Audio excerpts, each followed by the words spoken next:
la personne que Dieu qui ne fut trouvé qu'en Dieu lui-même, l'agneau de la rédemption.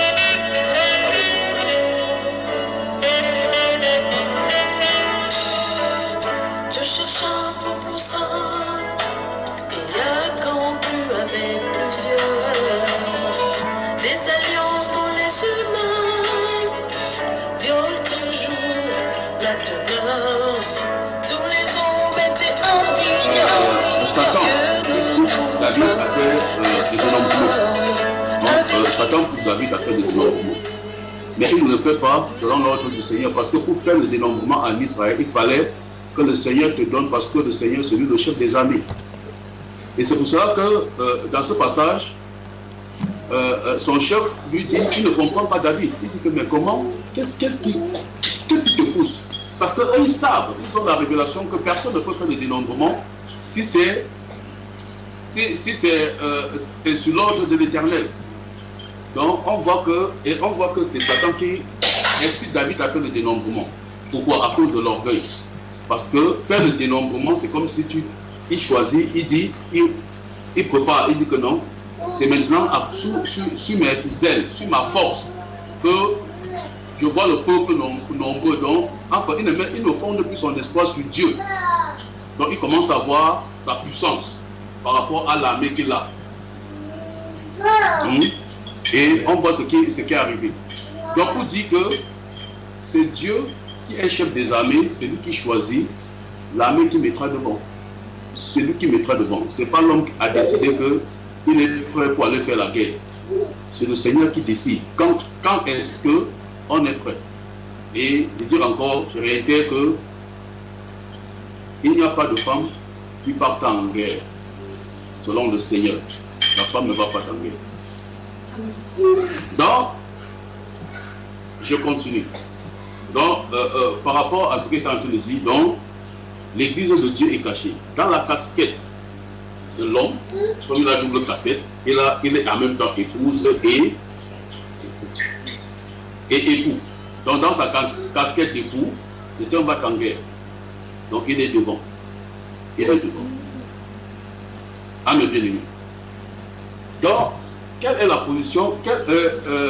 Donc, Dieu, dans sa souveraineté, pour implémenter la relation qu'il avait avec sa femme, il prend Israël, il choisit le peuple Israël, il qualifie de sa femme. Tout à l'heure, j'ai parlé de Josué chapitre 1er. On peut aller dans Josué chapitre 1er. C'était Osée, mon frère. Osée. Bon. Osée. Osée chapitre 1er, verset combien, mon frère? Commence au premier verset, ma soeur.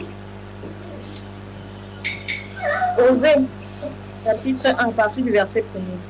La parole de l'Éternel qui fut adressée à Osée, fils de Béri, au temps d'Osias, de Jonathan, d'Achas, d'Ézéchias, roi de Juda, et au temps de Jéroboam, fils de Joas, roi d'Israël. La première fois que l'Éternel adressa la parole à Osée, l'Éternel dit à Osée, va, prends une femme prostituée et des enfants de prostitution, car le pays se prostitue. Il abandonne l'Éternel. Il alla et prit fille de Diblaïm. Elle conçut et lui enfanta un fils. Et l'Éternel lui dit, appelle-le du nom de Gisraël. Gisraël. C'est bon. Laisse les noms, ça nous complique la prononciation. Donc, nous voyons que la Bible dit que la première fois qu'il appelle Osée, il lui dit de prendre une femme prostituée. Et pourquoi il dit? Il est en train de dire que voilà le caractère de son épouse qui est Israël. Israël, il qualifie Israël de prostituée parce qu'il va vers d'autres dieux. Dans Deutéronome 30, le Seigneur les avait interdit que quand vous entrez dans ce pays, faites attention, n'allez pas vers, ne faites pas ceci, ne prenez pas des femmes étrangères parce qu'elles vont vous amener à adorer leur Dieu. On peut voir avec Salomon. Salomon a pris des femmes étrangères qu'il a amené à adorer les dieux étrangers. Donc, le Seigneur face à son église, à son épouse, il est en train de lui dire que, il dit à Israël, donc il prend Osée pour implémenter le caractère de sa femme qu'il est en train de voir. Mais malgré tout cela, dans Osée chapitre 2, à partir du verset 16, ma soeur, malgré le caractère d'Israël, qui était une épouse infidèle, qui était une épouse dure, parce que quand on voit même quand Israël est sorti du désert, normalement ils devaient faire 3 jours pour atteindre de Canaan. Ils ont fait 40 ans parce que c'était une épouse désobéissante, au cœur roi, au cou roi, au cœur dur, incrédule. Cette épouse-là qui n'a pas obéi, qui n'a pas fait. Ils ont tellement tourné le cœur de Dieu, mais Dieu n'a pas abandonné son épouse parce qu'il avait fait une promesse. Quelle qu'en soit mon épouse, c'est moi, c'est ma femme. Quel qu'en soit ce que vous allez dire, c'est mon épouse. Donc dans ça, au chapitre 2, à partir du verset 16. Voilà. Je vais aller plus vite, comme notre frère Junior est là, peut-être il prendra la parole pour répondre aussi à nos préoccupations. Donc, dans Osée, à partir du verset 2, à partir de chapitre 2, verset 16, ma soeur. Amen.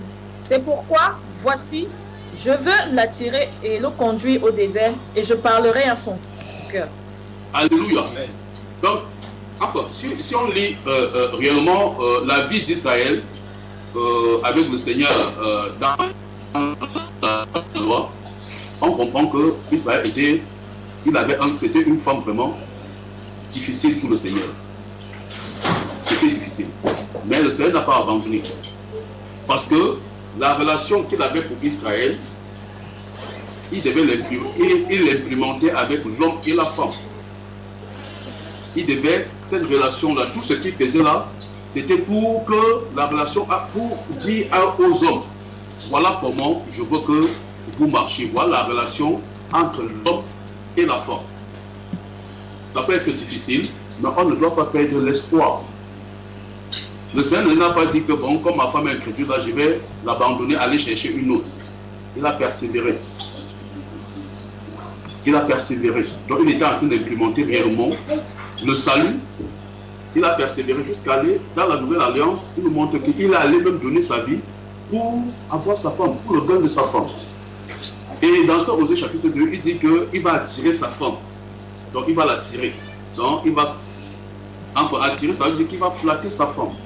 Donc malgré qu'elle allait vers d'autres dieux, il va quand même l'attirer, flatter. On sait comment on attire, afin de parler à son cœur. Continue ma soeur.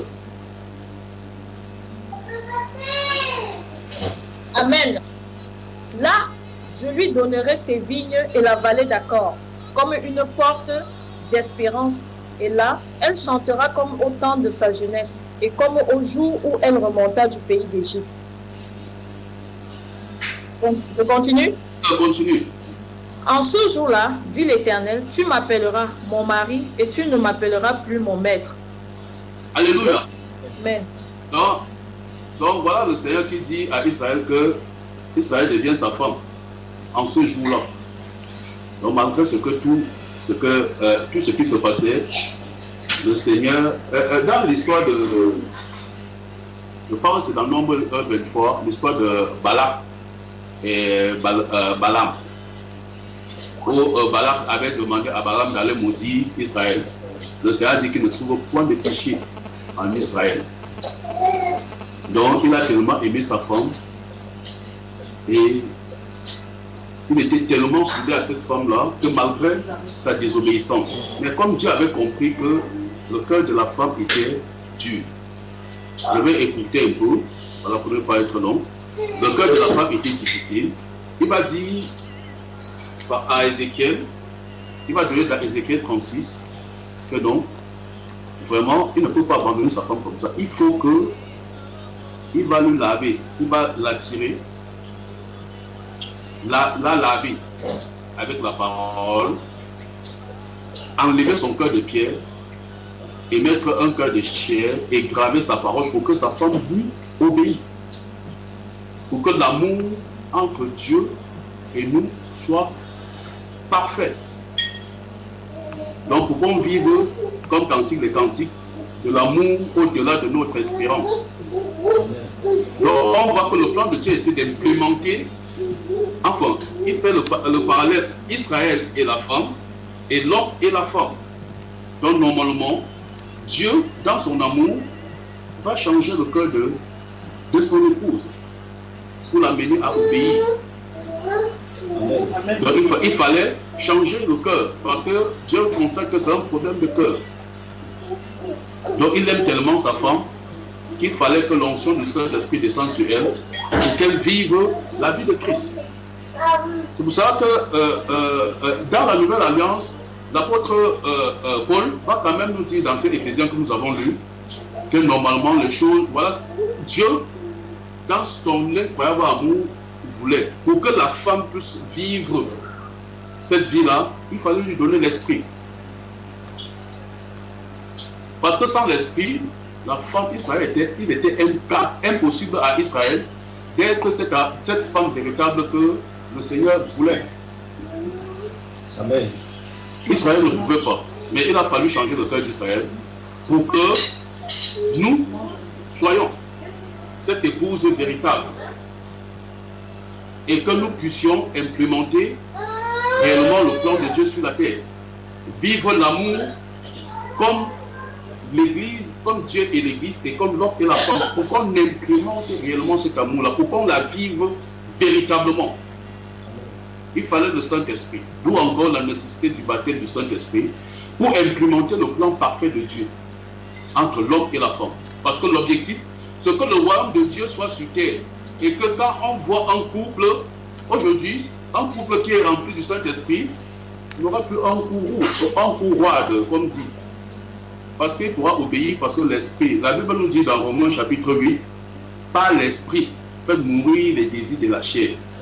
Donc ça veut dire que par l'Esprit, la femme portera la position qu'elle a en homme, avec l'homme, elle sera soumise. Ce n'est que par l'Esprit.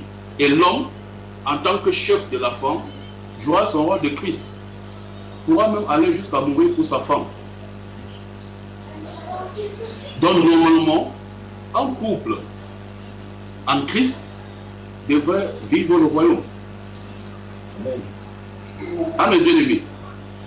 Donc nous, un couple en Yoshua, en Jésus-Christ de Nazareth, devrait implémenter ce que Dieu a tant cherché. Parce que c'est pour ça qu'il allait à la croix. Seulement pour attirer sa femme. Il a donné le Saint-Esprit pour que sa femme lui obéisse. Pour que sa femme soit, pour que le ndolo, comme on dit chez nous, soit au top, soit parfait dans sa perfection. Pour qu'il y ait une synchronisation avec l'homme et sa femme. Et si, c'est pour ça que quand on voit véritablement un couple qui ont reçu le baptême du Saint-Esprit, réellement, chacun joue son rôle. La femme, elle est cachée et l'homme est exposé sur le caractère de Christ. On va en guerre.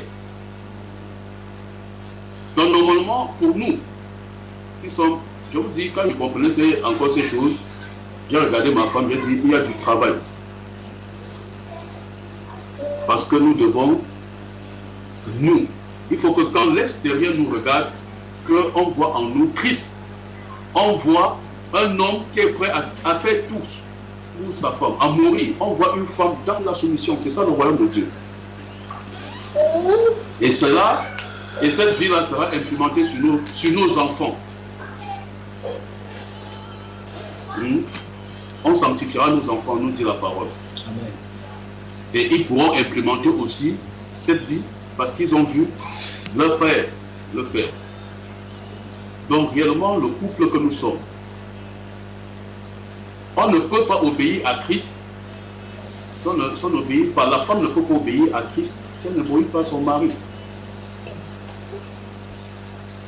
Parce qu'on ne peut pas aimer Dieu qu'on ne voit pas et ne pas obéir à son mari qu'on voit. Donc nous voyons que même les phases d'obéissance, pour qu'on plaît au Seigneur, il faut plaire à son mari, il faut déjà obéir. Je veux dire, obéir selon le Seigneur nous dit la parole. Normalement, quand on est rempli qu'on a l'esprit et qu'on a l'enseignement, on comprend. On a cette cohésion-là même avec l'épouse. On se comprend. Donc pour obéir, l'homme obéit à Christ, Dieu obéit la femme obéit à Christ. Mais pour que la femme obéisse à Christ, la Bible dit qu'il faut qu'elle soit soumise à son mari. Si elle est soumise à son mari, elle est soumise à Christ. Amen. Parce que son mari, dans sa double casquette, a le caractère, a la position de Christ à côté d'elle. Donc, mes bien-aimés, vraiment, le monde ne saura que nous sommes vraiment cette lumière-là, nous sommes vraiment l'implémentation de Dieu, en voyant un couple donc, qui fait la gloire, qui est au service de la gloire de Dieu. Un couple dont le mari joue son rôle et que la protège sa femme, n'expose pas sa femme. Un couple dont la femme est cachée derrière son mari. Et là, le monde pourra voir que réellement, Dieu est là. La gloire de Dieu sera révélée en nous. Et quand le monde verra un coup comme ça, on rendra gloire au Dieu. On saura que le roi de Dieu est vraiment parmi nous. Parce que ça ne vient pas attirer des regards. Amen. Donc je vais m'arrêter. Je devais entrer vraiment en profondeur. Mais on n'a pas le fait tous les jours. Donc comme il est là, je lui passe la parole. Donc, shalom mon frère. Tu cherches un peu plus ça.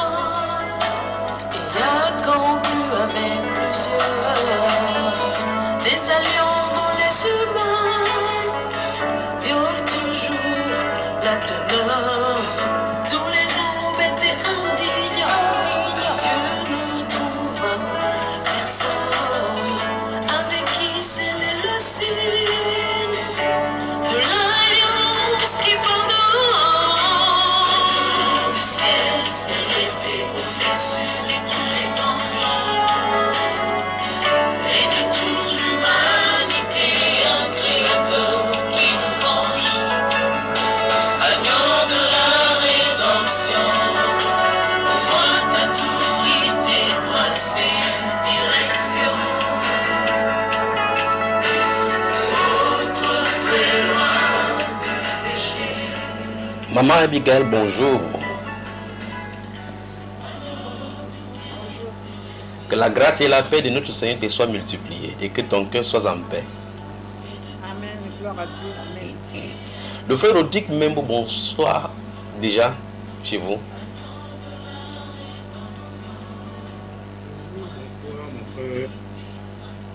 Quand tu bouges dans la chaise comme ça, je sens que tu vas bombarder les questions tout à l'heure. La façon que tu bouges comme sûr que tu as des questions terribles.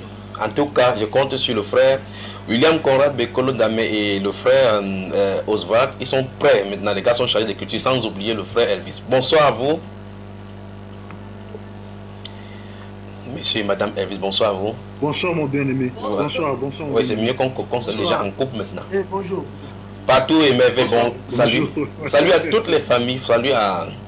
Je crois que si on va un à un, là on va passer 30 minutes ici seulement à saluer maintenant, ils sont nombreux aujourd'hui. Bonjour à la soeur Paul Gertrude, bonjour à Marie Essibert, bonjour à maman Elsa, bonjour à Oufre Bertrand, bonjour à Laura Landro, bonjour à Hadassa Lalia Makaini, bonjour au célèbre frère Pierre Moha, bonjour à José Bimberi, bonjour à tous ceux là qui sont connectés, au seul Baganté de Paris. Bonjour donc à 2 rue Bougainville. Nous commençons. Bonjour à la soeur Hélène, tout à fait. La soeur Hélène, elle est calme dans son coin comme le pape.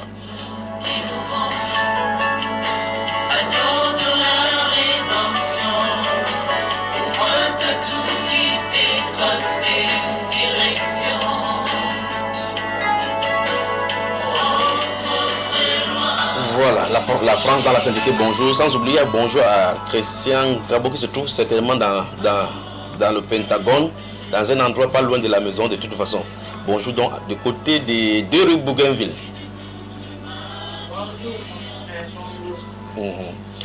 Voilà, sans plus tarder, merci pour ces moments merveilleux que nous a fait passer notre frère Vous savez, quand le frère Oswald parle, vous sentez qu'il a eu l'expérience avec la femme. Vous savez que quand... Vous savez, Dieu donne le partage. Quand tu es marié, tu sais de quoi les questions. Quand tu vois Dieu parle, remarquez comment Dieu dit, comme Dieu dit, je vais l'attirer dans le désert, je vais parler à son cœur. Le gars, en parlant de ce verset d'abord, il rit d'abord parce qu'il sait comment on parle au cœur. François, bonjour et bienvenue. Bonjour mon frère, bonjour. Merci pour cette merveilleuse exhortation. Merci. Amen. Donc, je suis à votre service. Donc, bon dimanche à tous ceux qui nous prennent maintenant. C'est la France dans la sainteté. Si vous voulez nous joindre dans ce forum, vous habitez dans la région parisienne et tous les autres métropoles concernant la Pentagone. Vous pouvez nous joindre en nous écrivant au plus 237, c'est l'indicatif du Cameroun, 6 75 87 41 21. Vous serez à bon port ou bien encore vous nous écrivez à Gignon. Gignon c'est JUNHIORS@yahoo.fr. Vous serez à bon port. Vous pouvez écrire pour critiquer, insulter comme vous le faites très souvent. Nous serons très accueillants dans nos mails. Vous pouvez également envoyer, si vous voulez joindre au forum, vous créez votre compte Skype, vous envoyez à Gignon. Cette fois-ci, Gignon c'est JUNHIORS avec le chiffre 3. Nous vous joindrons au forum. Mais souvenez-vous, lorsque vous êtes dans cette forum, la prédication est faite sans compromis, comme vous le voyez maintenant. Alors, cela étant, quelles sont les questions? Je prends mon stylo et je prends une feuille. Y a-t-il des questions?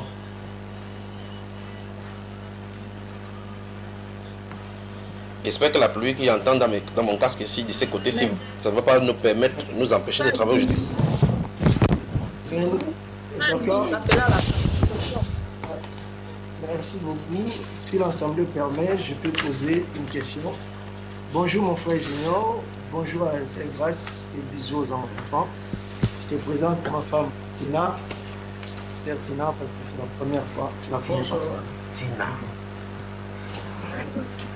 Voilà. Donc ce matin, on posait une question qui nous a conduit aussi, que le frère Oswald a partagé sur l'épouse. Et la question elle était dans le livre de Matthieu 22, on parlait de noces et de Luc 14. Parce que c'est lié des questions.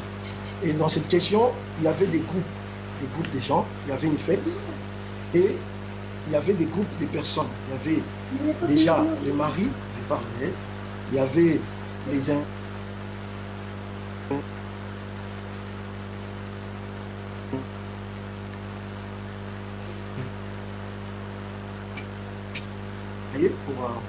pour appeler les gens, et il y avait des gens. Mon problème, c'était les derniers groupes, les personnes, pour l'appeler, les boiteux, les aveugles, ces gens-là, pour les appeler dehors. Je me posais des questions, est-ce que c'était l'Église épouse nous les nations, ou c'était Israël en fait? Parce que ma question était là. Et la deuxième question, qui était dans le verset, dans Luc 14, dans le dernier verset 24, il a dit, car je vous l'ai dit, aucun de ces hommes qui avaient été invités ne goûtera à mon souper. Parce que tous ces gens-là qui ont refusé de venir à la fête, la Bible nous dit à la fin qu'ils vont pas goûter au souper. Est-ce que le souper là qu'on nous parle, est-ce que c'est par rapport au salut, ou ils vont aller de l'autre côté en fait? Ils vont pas rentrer dans la fête. C'est ça qui était les questions. Amen. Amen. Merci mon frère. Merci pour cette excellente question. Quelqu'un veut parler aussi? Mais on répond rapidement à celle-là. On peut poser aussi une question qui divise un peu les frères. Et du coup, on se retrouve parfois aussi embrouillés au milieu, nous les femmes. Je voulais savoir si les femmes ont part à tous les dons spirituels. Et si la femme peut opérer une délivrance, ou si elle peut avoir le don de miracle. Parce que lors de nos retrouvages, les frères sont un peu divisés sur la question. Donc, qu'on soit éclairé aussi par rapport à ça. Merci, bonne question. Dans la deuxième question, j'ai pris la question de notre frère. Sois béni, sœur Julie. Oui. Alors, donc les femmes ont-elles pas... Oui, mon frère Oswald, je suis en train de noter là. Troisième question. Waouh. Ah, la troisième question, voilà, on a eu c'est pas compris dessus. C'est par rapport maintenant, est-ce que quelqu'un qui est-ce que quelqu'un qui est de la lignée, qui n'est pas de la lignée de Dieu, connaît exactement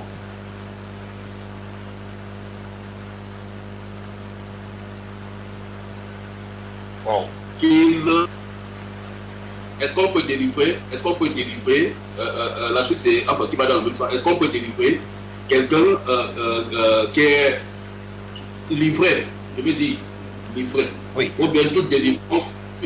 Le frère Oswald, j'ai eu une interruption de connexion ici, par conséquent, je n'ai pas suivi. Je ne sais pas si ta question a deux volets. J'étais en train de noter, puis j'ai eu une interruption de connexion. Donc, la séance de quoi? Quelqu'un qui n'est pas de la lignée de Dieu, oui.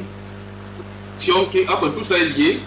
Donc, la première question, est-ce que quelqu'un, donc un païen ou bien quelqu'un qui est livré, quand il vit dans sa vie, là, il s'est dit, donc il a la conscience. Parce qu'on est arrivé sur, comme dans Jean chapitre, je crois c'est Jean chapitre 9, où les pharisiens disaient qu'ils sont aussi les enfants d'Abraham. Jean chapitre 8. Jean chapitre 8. Si vous êtes réellement enfant d'Abraham, vous ferez les œuvres d'Abraham. Oui. Vous ferez les œuvres d'Abraham. Et il y a aussi, quand il dit que quand vous serez dans les cieux, je vous dirai que je vous ai connu. Et il dira que non, je ne vous ai jamais connu. Donc ça veut dire qu'il y a certains qui se ressemblent. Enfin, ils disent que, est-ce que ça veut dire que quelqu'un peut servir, peut être de l'autre côté sans savoir réellement qu'il est de l'autre côté. Et l'autre, c'est de savoir, est-ce qu'on peut délivrer l'impie? Est-ce que quelqu'un qui est impie peut avoir la grâce d'être chassé par un esprit impur, d'être délivré? Ok, bonne question. Des questions encore, je les note, c'est intéressant aujourd'hui. Je crois que à ces questions, on prendra du temps ici. Mon frère, c'est juste pour ajouter quelque chose à la question de la sœur Julie. Oui. Parce que, enfin, les frères nous ont dit qu'une femme, enfin, il y a un souci par rapport au songe, qu'une femme ne peut pas donner peut-être l'interprétation. Mais le problème, c'est que parfois tu as un songe et le Seigneur te met vraiment l'explication de ce que tu vois à cœur. Il te l'explique. Donc je ne sais pas si quand tu racontes ton songe et que tu as eu l'explication pendant le songe, tu peux donner l'explication. Donc c'était un peu pour appuyer par rapport à...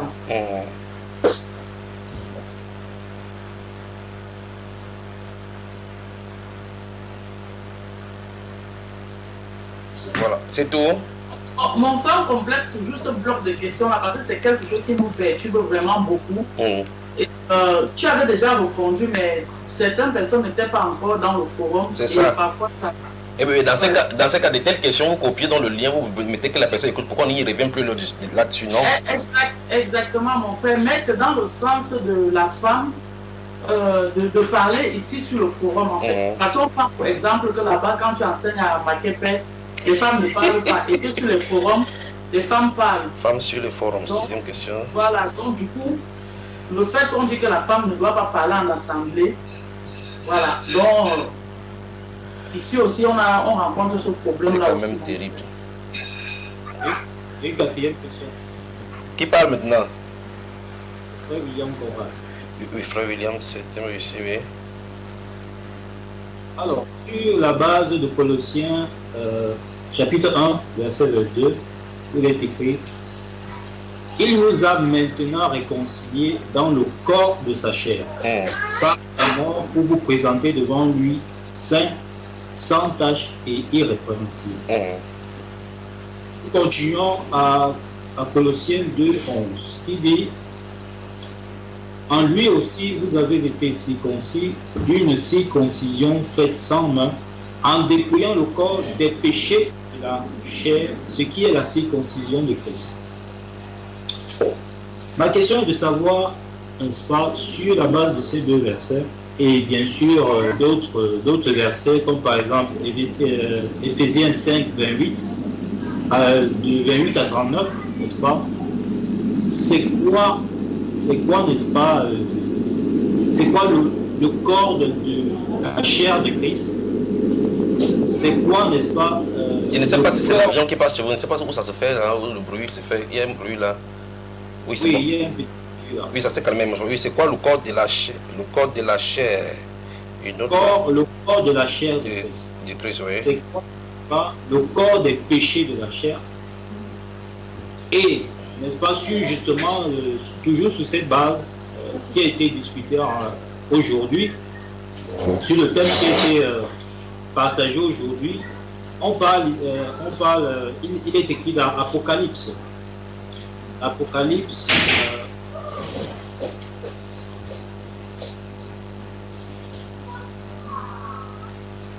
Apocalypse. Oui, il est écrit dans Apocalypse 21, à partir du verset 9, où l'ange dit, viens, je te montrerai la nouvelle mariée, l'épouse de l'agneau. Il me transporta en esprit sur une grande et haute montagne, et il me montra la grande cité, la sainte Jérusalem, qui descendait du ciel venant de Dieu, avec la gloire de Dieu, et son éclat était semblable à celui d'une pierre très précieuse, telle qu'une pierre de jaspe cristallin. Elle avait une grande et haute muraille, et ainsi de suite. Pour ici, toujours allant dans ce sens, c'est quoi le corps, le corps de la chair de Christ? Et je suppose également, lorsqu'on parle du corps de la chair de Christ, on parle de l'épouse. N'est-ce pas? Et lorsqu'on parle de l'épouse aussi, n'est-ce pas? En fait, la description qui nous est donnée ici, c'est quoi en fait l'épouse? Voilà. Bon, finalement, ça fait plusieurs questions. Une autre ici, c'est quoi en fin de compte? C'est quoi l'épouse? C'est bon. Merci, frère William. Il y a 7 à 8 questions ici. Qu'est-ce que vous proposez? On commence par laquelle? C'est terminé? Non, mon frère, j'ai une autre question. 9e.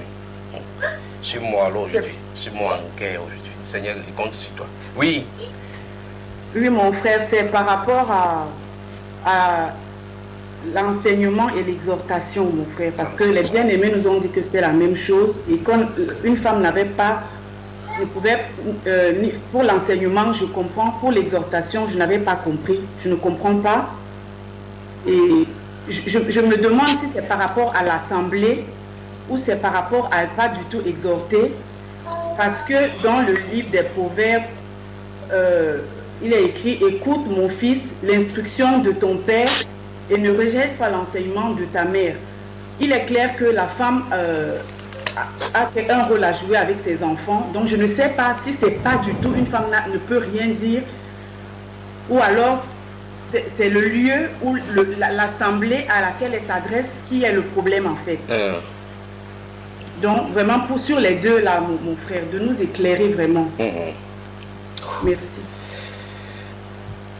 Est-ce que le Saint-Esprit vient vraiment prendre possession de son église pour qu'on ait plus ces genres de choses? Autre question, je suis à 9 déjà. J'ai les notes tour, on va les partager maintenant.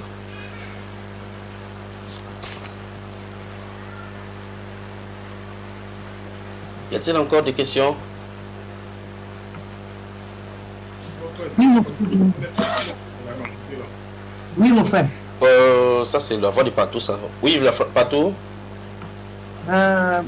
Ma question, c'est...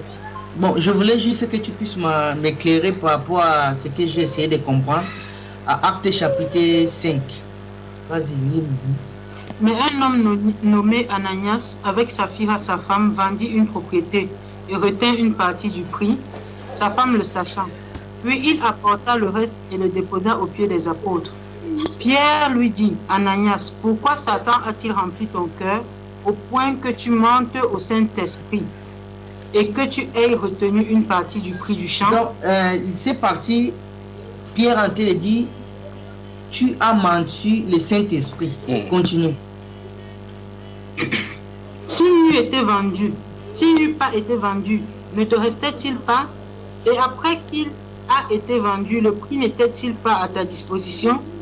Comment as-tu pu mettre en ton cœur un pareil dessein? Ce n'est pas à des hommes que tu as menti, mais à Dieu. Donc là, je comprends. Ici, dit à Dieu. Donc là, je comprends. il a menti le Saint-Esprit, il a menti à Dieu. Donc c'est la même personne. Absolument. Dieu, c'est le Saint-Esprit. Absolument. J'essaie d'expliquer un peu à ce que moi j'ai compris. Si ce n'est pas ça, tu me dis. C'est exactement ce que ça dit, mon cher. Pardon? C'est exactement ce que ça dit. Ça dit que le Saint-Esprit est Dieu. C'est ce que ça dit. Ok. Et je n'ai pas fini, ça continue, mon frère. Ananias, entendant ces paroles, tomba et expira. Une grande crainte saisit tous les auditeurs. Les jeunes gens, s'étant levés, l'enveloppèrent, l'emportèrent et l'ensevelirent.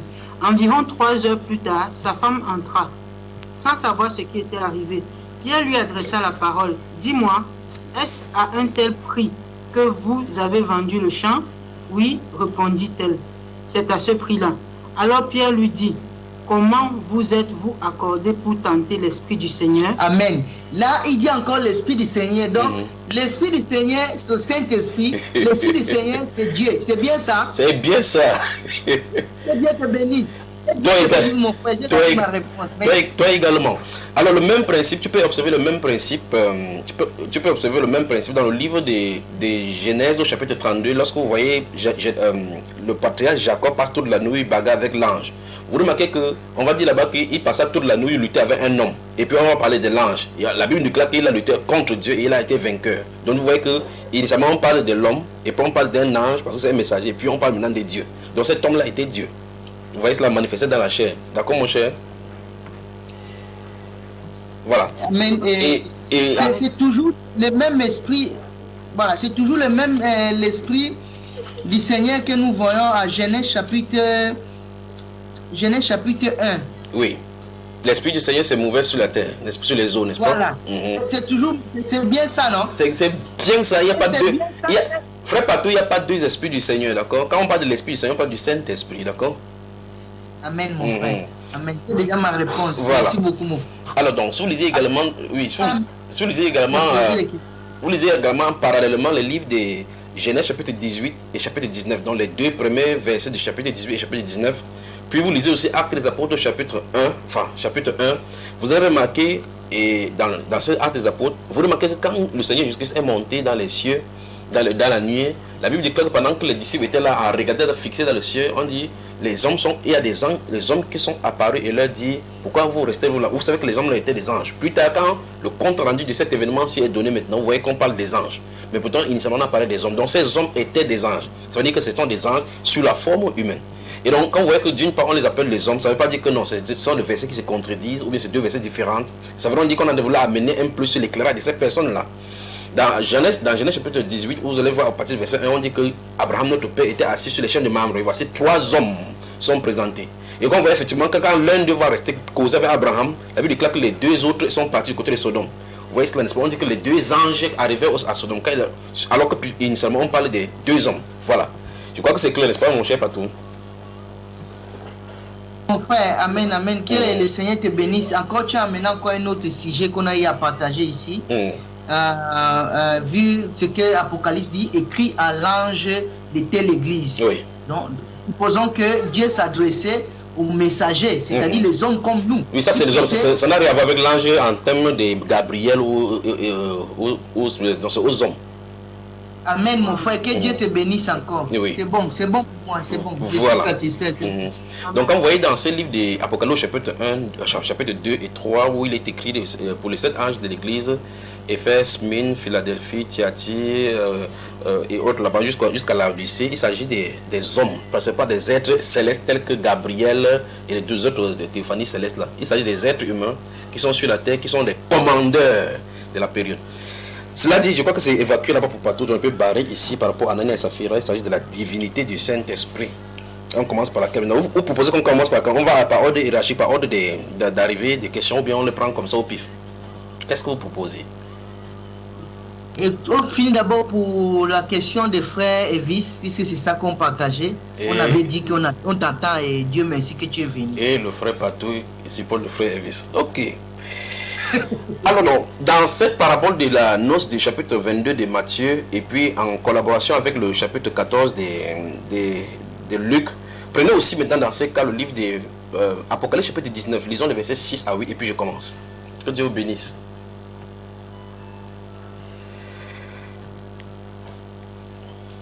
Alors, quand le frère Elvis était en train de développer sa question, j'ai dû piger une seule de ces questions-là parce que j'ai eu la connexion qui a bugué. Donc, s'il arrive que je ne dis pas, je ne réponds pas exactement à ce qu'il voulait demander, qu'il daigne réitérer encore pour que je puisse m'étaler encore bien dessus.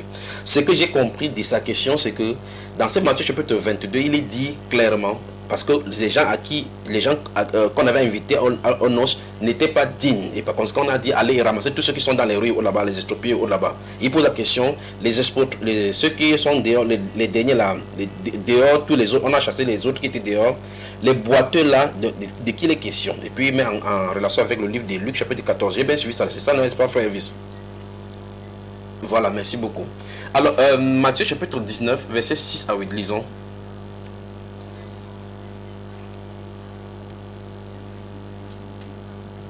Apocalypse. Oui, Apocalypse chapitre 19, merci. Tellement il y a le verset ici qui choque dans ma tête là. Qui va lire? Amen. Apocalypse 19, versets 6 à 8. Et j'entendis comme une voix d'une foule nombreuse, comme un bruit de gros eaux et comme un bruit de fort tonnerre, disant Alléluia, car le Seigneur notre Dieu Tout-Puissant est entré dans son règne.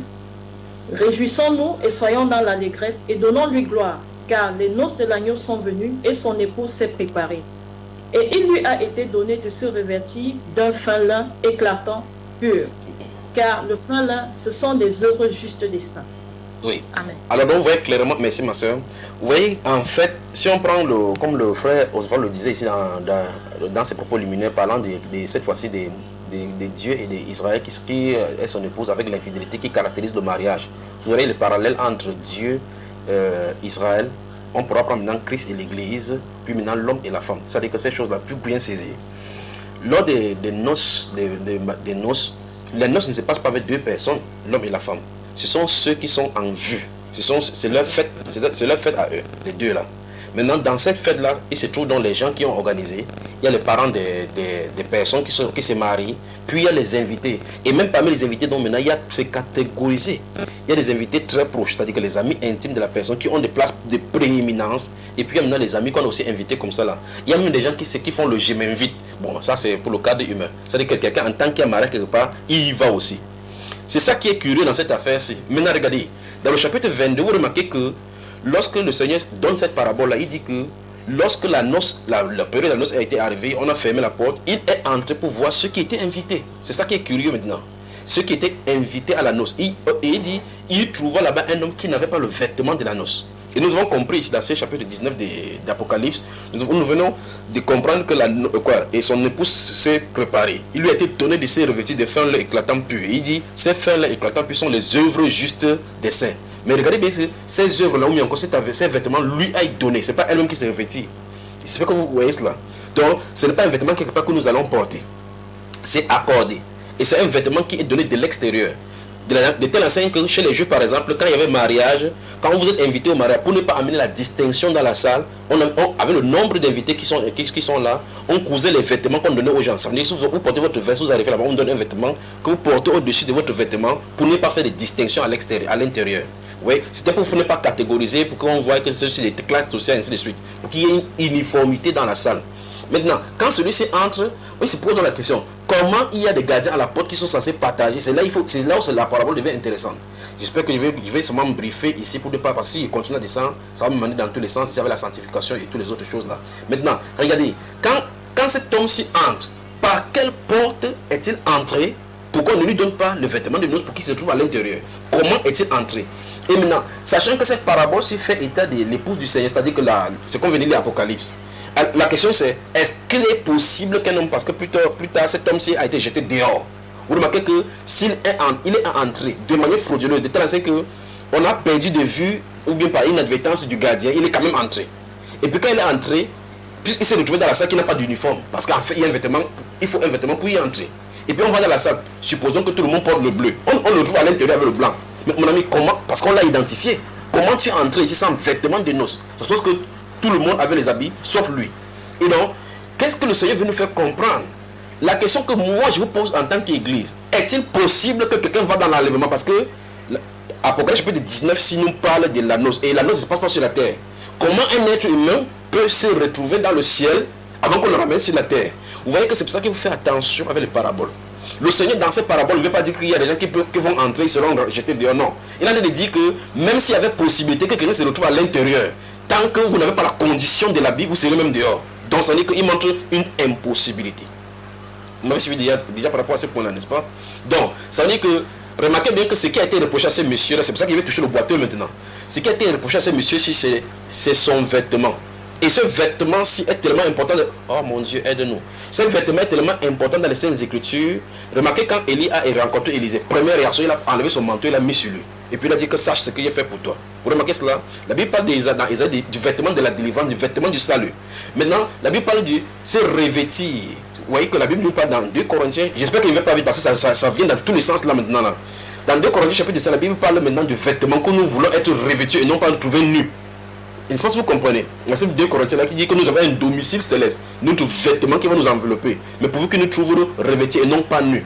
Donc, dans Apocalypse chapitre 3, verset 14, on parle à l'église de Laodicée qu'elle a besoin d'un vêtement pour que la honte de sa nudité ne se voit pas. Pourtant, nous tous sur la terre, nous nous habillons. Nous avons les habits tels que j'ai portés là maintenant, tels que vous avez sur vous. Donc, il ne s'agit pas de cet habit. Il y a un autre style d'habit pour la présence du Seigneur. Apocalypse nous définit ça comme étant les œuvres justes des saints appelées le fin lin éclatant pur. Donc, ces choses-là ont des symboles d'ordre spirituel, mais son appellation sur la terre diffère. Quand on va toucher le cas de cette personne. Je ne sais pas qui a parlé, c'est quoi, c'est William qui a parlé de Apocalypse 21 où on parle de cette grande cité qui descend du ciel, l'épouse du Seigneur, et puis subitement il voit que c'est une grande ville. Vous voyez, ces choses-là, la façon dont on amène le spirituel sur la terre, on amène avec notre langage à nous pour que nous comprenions. Mais pourtant, les êtres humains que vous allez voir là-bas, vous n'allez pas voir qu'ils sont revêtus des œuvres. Ils sont revêtus de fer éclatants purs. Ces fers éclatants purs maintenant, il dit que ce sont les œuvres justes des saints. Donc ce sont les œuvres justes des saints qui cousent leurs habits. C'est quand même terrible.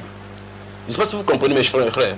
Et par conséquent, lorsqu'on utilise des paraboles, il faut faire attention à la manière dont on le transpose sur le plan physique. Ou mieux encore, lorsque le Seigneur parle des choses spirituelles, il faut faire attention pour ne pas mécomprendre ce que le Seigneur dit sur le plan spirituel. Comment se fait-il que des êtres humains qui sont sur la terre, subitement est appelé une ville? Comment se fait-il? On va voir ça maintenant dans ce questionnement-là.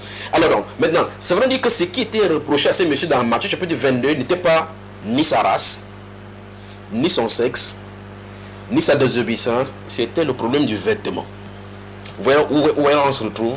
Donc, l'enlèvement de l'église est lié au vêtement. C'est terrible. Alors maintenant, je vous pose la question. Le vêtement là, comment est-ce qu'on l'obtient? Ou bien encore, c'est quoi ce vêtement qui est reproché à ces messieurs-ci? Le Saint-Esprit. Le Saint-Esprit. Oui. Donc, comment quelqu'un qui n'a pas le Saint-Esprit peut se retrouver dans le corps? Comment? C'est de l'usurpation. Et qu'on le voulait ou pas, sur la terre, maintenant on retrouve. On retrouve dans les croyants qui disent qu'ils sont être des Christ, comme je crois que quelqu'un a souligné ça ici, que Seigneur, n'avons-nous pas fait de miracles en ton nom? Comment se fait-il qu'il se trouve dans cet endroit-ci sans le Saint-Esprit? Et la Bible déclare que c'est par son esprit que Dieu identifie dans ses enfants. Parce que vous êtes fils, Dieu a envoyé l'esprit de son fils en nous, par lequel nous crions Abba, c'est-à-dire Père, parce que vous êtes ses fils. Lorsque vous êtes ses fils, il envoyera son esprit. Ça ne veut pas dire que quand vous êtes son fils, quand vous êtes son fils, directement il envoie. Non. Il y a un processus pour cela. C'est pour ça que dans le livre de Genèse, enfin, j'ai vu, comme vous parlez ici tout à l'heure, dans le livre d'Ézéchiel, chapitre 36, vous remarquez qu'il a dit qu'il va nettoyer, il va faire ceci, et puis il va donner ses vêtements à l'intérieur pour que ça paraisse plus être dans notre esprit. Alors donc, les boiteux, que ce soit le boiteux, les gens qui étaient invités aux noces, vous remarquez très bien que premièrement, il parlait d'abord aux juifs.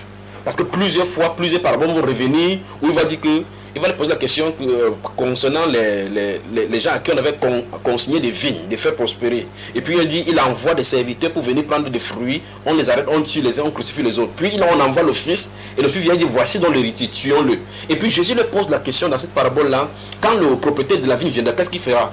C'est eux-mêmes qui répondent, il dit, ils tueront ce misérable, et ils assigneront la vigne à d'autres qui porteront des fruits. Il dit non, c'est comme ça que les nations, que ces choses de Dieu se vous sera ôtées, données à une autre nation qui portera ses fruits. Bon, c'est les témoins de Jéhovah disent que non, on a enlevé Israël, c'est pour ça qu'eux ils étaient remplacés. Ça n'a rien à voir.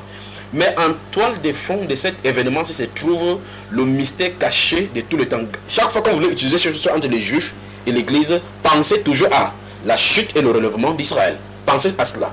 Pensez à la bonté de Dieu, du fait qu'il nous a hantés, c'est-à-dire nous greffer sur la racine d'Abraham. Parce que quand on pense là, si on ne comprend pas cela, vous allez croire que les Juifs ont été totalement mis de côté. Maintenant, ces expropriés qui ont été pris par grâce, si initialement il a indiqué aller dans la rue et ramasser tout ce qu'il a et contraigner les d'entrer. Parce que ceux qui étaient invités n'en sont pas dignes. Maintenant, on voit très bien qu'en réalité, c'est le ministère de la grâce qui s'exerce vers les gens qui n'étaient pas programmés.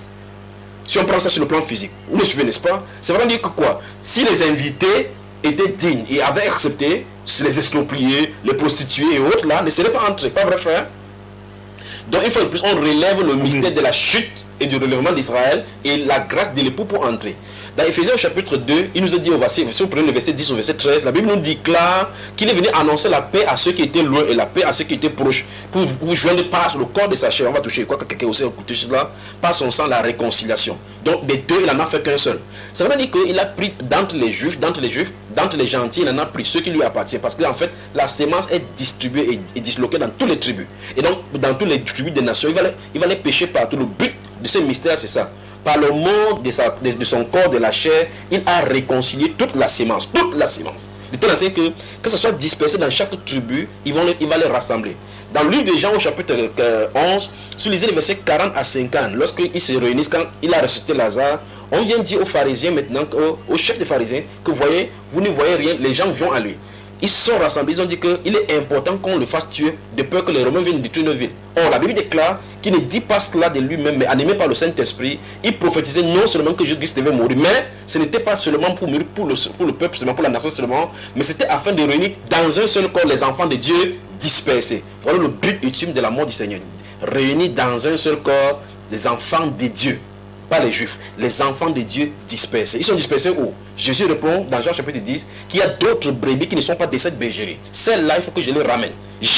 Elles entendront ma voix et viendront. Il y aura un seul troupeau, dont le seul corps dont les enfants entendent sa voix et ils reviennent. C'est ça le corps. Et ce corps est constitué des juifs et des grecs tels que la Bible déclare. C'est pour ça que pour être dans ce corps-là, on est unis et solidifié par le lien de l'amour manifesté par le Saint-Esprit qui se trouve dispersé dans de telle sorte que ce soit que tu sois grec, juif, n'importe quoi, quand il donne le Saint-Esprit, il n'y a pas de problème de tribu. Les problèmes de tribu ni de race ne portent pas de limites dans le corps de Christ. Or, mais sur le plan de la loi, Dieu a ses lois. Il y a le ségrégationnisme par rapport à sa loi. Vous avez essayé tout à l'heure le cas de Salomon qui, d'après la loi des Juifs, avait été donné de ne pas prendre des femmes des nations. Donc vous voyez que Dieu divise clairement son peuple. Mais qu'est-ce qu'il a voulu annoncer? Il veut parler de la sanctification de son peuple. Un peuple à part, qui ne doit pas se mélanger avec d'autres peuples. C'est ce qu'il annonce dans la loi. Mais pour ce qui est de la vie éternelle, il s'agit de l'Esprit de Dieu appliquant l'œuvre de la croix, l'œuvre du salut, dans tous ses enfants pour les mettre à part pour le ciel. Alors, donc les boiteux, et au milieu des boiteux, il y a des gens qui seront des nations. Au milieu des boiteux qui sont à l'extérieur, c'est-à-dire que ceux qu'on a rejetés, ceux qui ne sont pas là, remarquez qu'ils sont à l'extérieur, dans les ténèbres où il y a le graissement dedans. Donc ça veut dire qu'ils vont passer par les tribulations, ils vont regretter le fait qu'ils ont rejeté le Messie. C'est ce qui est dit là. Alors, pour ceux donc qui sont des nations, remarquez que le but ici c'est d'entrer dans la noce. Parce qu'on dit que ceux qui étaient invités à la noce, il ne s'agit pas de la vie éternelle. Parce que la noce n'est pas la vie éternelle. La noce c'est une autre partie de la vie éternelle. Dieu nous accorde la vie éternelle et il y a donc des privilèges liés à cette vie éternelle. Et par exemple, dans le livre d'Apocalypse, chapitre 20, on dit heureux et saints ceux qui ont part à la première résurrection, car la seconde mort n'a plus de pouvoir sur eux, mais ils seront sacrificateurs de Dieu. Vous voyez, n'est-ce pas? Donc, il y a des privilèges liés à certains groupes selon les desseins du Seigneur.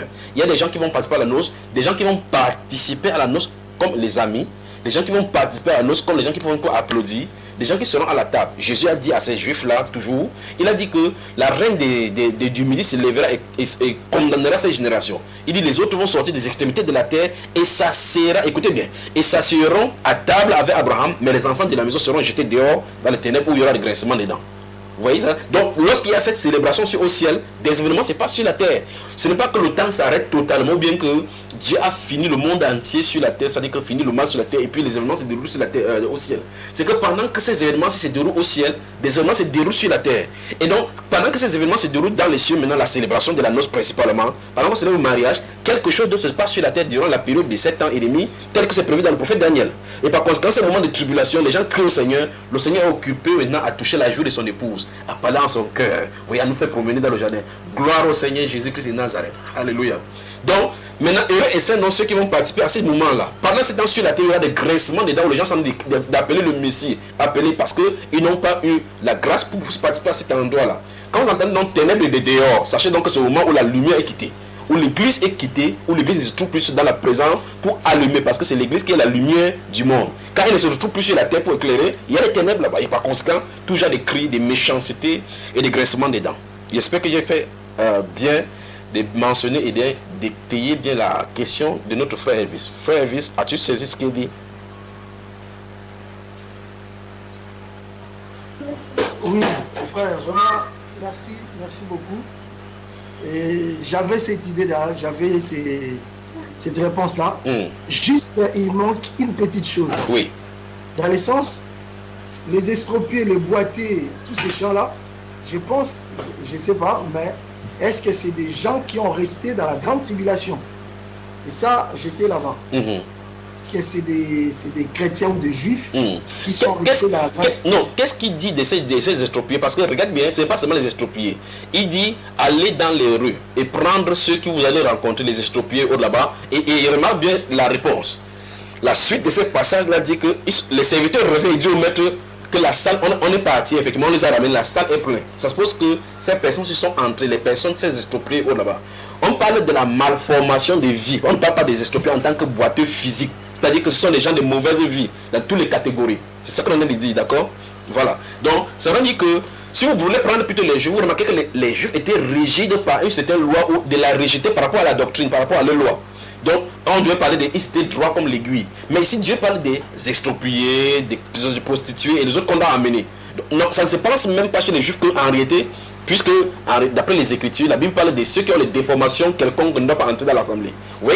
Et là maintenant, Jésus sort quelque chose de nouveau. Pourquoi? Parce qu'en réalité, chez les païens, vous allez trouver des gens qui ont été dans l'idolâtrie, des gens qui ont été dans l'adultère, des gens qui ont été CEO là-bas, parce qu'ils n'avaient pas cette loi-là chez eux. Mais par la grâce, Dieu leur accorde la grâce, ils entrent. Et Jésus a dit que les prostituées vous dévanceront dans le royaume des cieux. Comment un prostitué va dévancer un rabbi qui a versé tout son âge à étudier la Torah? Parce qu'en réalité, il cherche quoi? Il cherche la justification par la loi. En croyant qu'en faisant telle chose, Dieu va le justifier. Or, la prostituée, remarquez bien dans ces Écritures. Quand Jésus-Christ a parlé à une prostituée, subitement, elle est venue, elle a commencé à pleurer. Jésus parle que à celui qu'on pardonne peu, il aime peu. Mais à celui à qui on a beaucoup remis des peines, aime beaucoup. Donc vous voyez que cette prostituée, ça a été pardonnée, pas parce qu'elle a fait quoi que ce soit, puisqu'elle était dans la prostitution alors qu'elle rencontrait Jésus. Mais les pharisiens, qu'est-ce qu'ils font? Malgré l'hypocrisie qui sont sur le cœur, ils nettoient l'extérieur. Ils ont la forme de la religion et le rituel, mais il manque la vie qui accompagne les rituels et le culte. Et donc l'esprit qui accompagne les rituels et le culte donc, est octroyé par Jésus. Et ça ne se fait pas par les œuvres, ça se fait par grâce, par prédestination. Tu vois ça, frère? Donc les extropiés là-bas, ce n'est pas du fait justement que ce soit les extropiés physiques. Ce sont les gens qui ont été déformés spirituellement et qui n'avaient pas, comme la Bible déclare, qu'il se révèle à ceux qui ont le cœur contrit et meurtri. Donc ces gens qui ont le cœur contrit et brisé, c'est à ces personnes que Dieu se révèle parce qu'ils n'ont pas de possibilité de rédemption par eux-mêmes. Si on comptait sur les Écritures, les gens comme nous, ils ne seraient même pas sauvés parce qu'on était tellement enfouis dans le péché. Mais il nous adresse la sainte vocation. Mais si dans notre vie, on se retrouve avec les Juifs va te dire, toi là, avec ta vie païenne, là, tu ne peux pas entrer dans le royaume des cieux. Pourtant, ce n'est pas ça qui est fait. Jésus justifie sans nous poser des questions par rapport à notre passé. Mais les Juifs, ils posent la question sur ton passé, sur ton présent, sur ton avenir. D'accord, mon cher? Donc, en finish, les estropiés, les malades mentaux, les prostituées qui sont là-bas, c'est du fait que c'est la désignation des personnes qui sont de mauvaise vie. Et donc, Dieu dit, fais entrer les gens de mauvaise vie. Parce que quand on dit, oh vous, pourtant, il n'avait pas l'invitation, on dit, vous, venez à la noce. Il dit, ah, donc il y a la nourriture là-bas, ils y vont. Ils ne regardent plus leur état de mauvais état, ils acceptent seulement entrer dans la noce. Or, c'est le signe même d'accepter des choses par la foi. Ils vont à la noce sans dire, je suis sale, je suis ici. Parce que quand ils arrivent là-bas, on leur donne le vêtement. Vous voyez ça, frère? Venez à moi, vous tous qui êtes fatigués et chargés, et je vous donnerai du repos. Quelqu'un dit que non, il faut que je nettoie bien ma vie avant d'aller à Jésus. Comment au monde tu vas nettoyer ta vie pour aller à Jésus? Puisque c'est lui qui nettoie. Vous voyez la différence, n'est-ce pas? Donc il y a par exemple quelqu'un qui dit, si vous voyez quelqu'un qui vit dans l'adultère, dans la cigarette, c'est pour ça qu'il dit toujours aux gens que vous voyez quelqu'un qui fume, laissez-le tranquille. Vous voyez quelqu'un qui boit, laissez-le tranquille parce que s'il enlève ça par son effort, il en défait par rapport aux œuvres. Donc laissez-le tranquille. Si Jésus entre dans son cœur, quand Jésus entre dans son cœur, il commence à se débarrasser de lui-même. Et quand il débarrasse de lui-même, c'est la conversion authentique là-bas. Parce que s'il fait l'effort de l'arrêter, le moment venu, la chair va prendre encore le dossier, il va encore refaire. Pourtant, si c'est le Seigneur Jésus qui fait, vous allez remarquer que la majorité des trucs que vous avez débarrassé dans votre vie, vous n'avez pas fait ça par votre effort. Que vous mentiez, que vous faisiez n'importe quoi, ça se débarrasse. Un de ces matins où vous vous levez, vous n'avez plus le goût de telle ou telle chose. Jésus-Christ est à l'œuvre. Et donc, vous voyez, quand on appelle les prostituées, les estropiés, quand ils arrivent là-bas, ils ne se demandent pas comment ils vont faire pour entrer là-bas, ils viennent seulement. Mais pourtant, quand on a appelé les gens à qui ils avaient l'invitation, La Bible déclare, l'un a dit, j'ai acheté mon champ là-bas, il faut qu'il n'y ait pas réfléchi. Parce qu'en réalité, le temps de partir là-bas, j'aurai le problème. Vous voyez la réflexion, n'est-ce pas? L'intelligence au milieu de la foi. Or, la foi, c'est, je dis, je crois. Viens à la noce. La noce, oui, je viens. La noce de qui, il ne veut pas savoir. Comment ça s'est passé, il ne veut pas savoir. Dans quelle place, il ne veut pas savoir. Il y va seulement. Les estropiés sont rentrés. Amen. Amen. C'est pas le cas de... Amen. Amen. Les nations. Oui. Les nations, enfin, ce qui était qu'on a allé chercher dans les rues, c'est les nations. Absolument. Amen. Alors, je pense que ça répond à la question, puisque ce sont des nations. Alors, il va... Amen.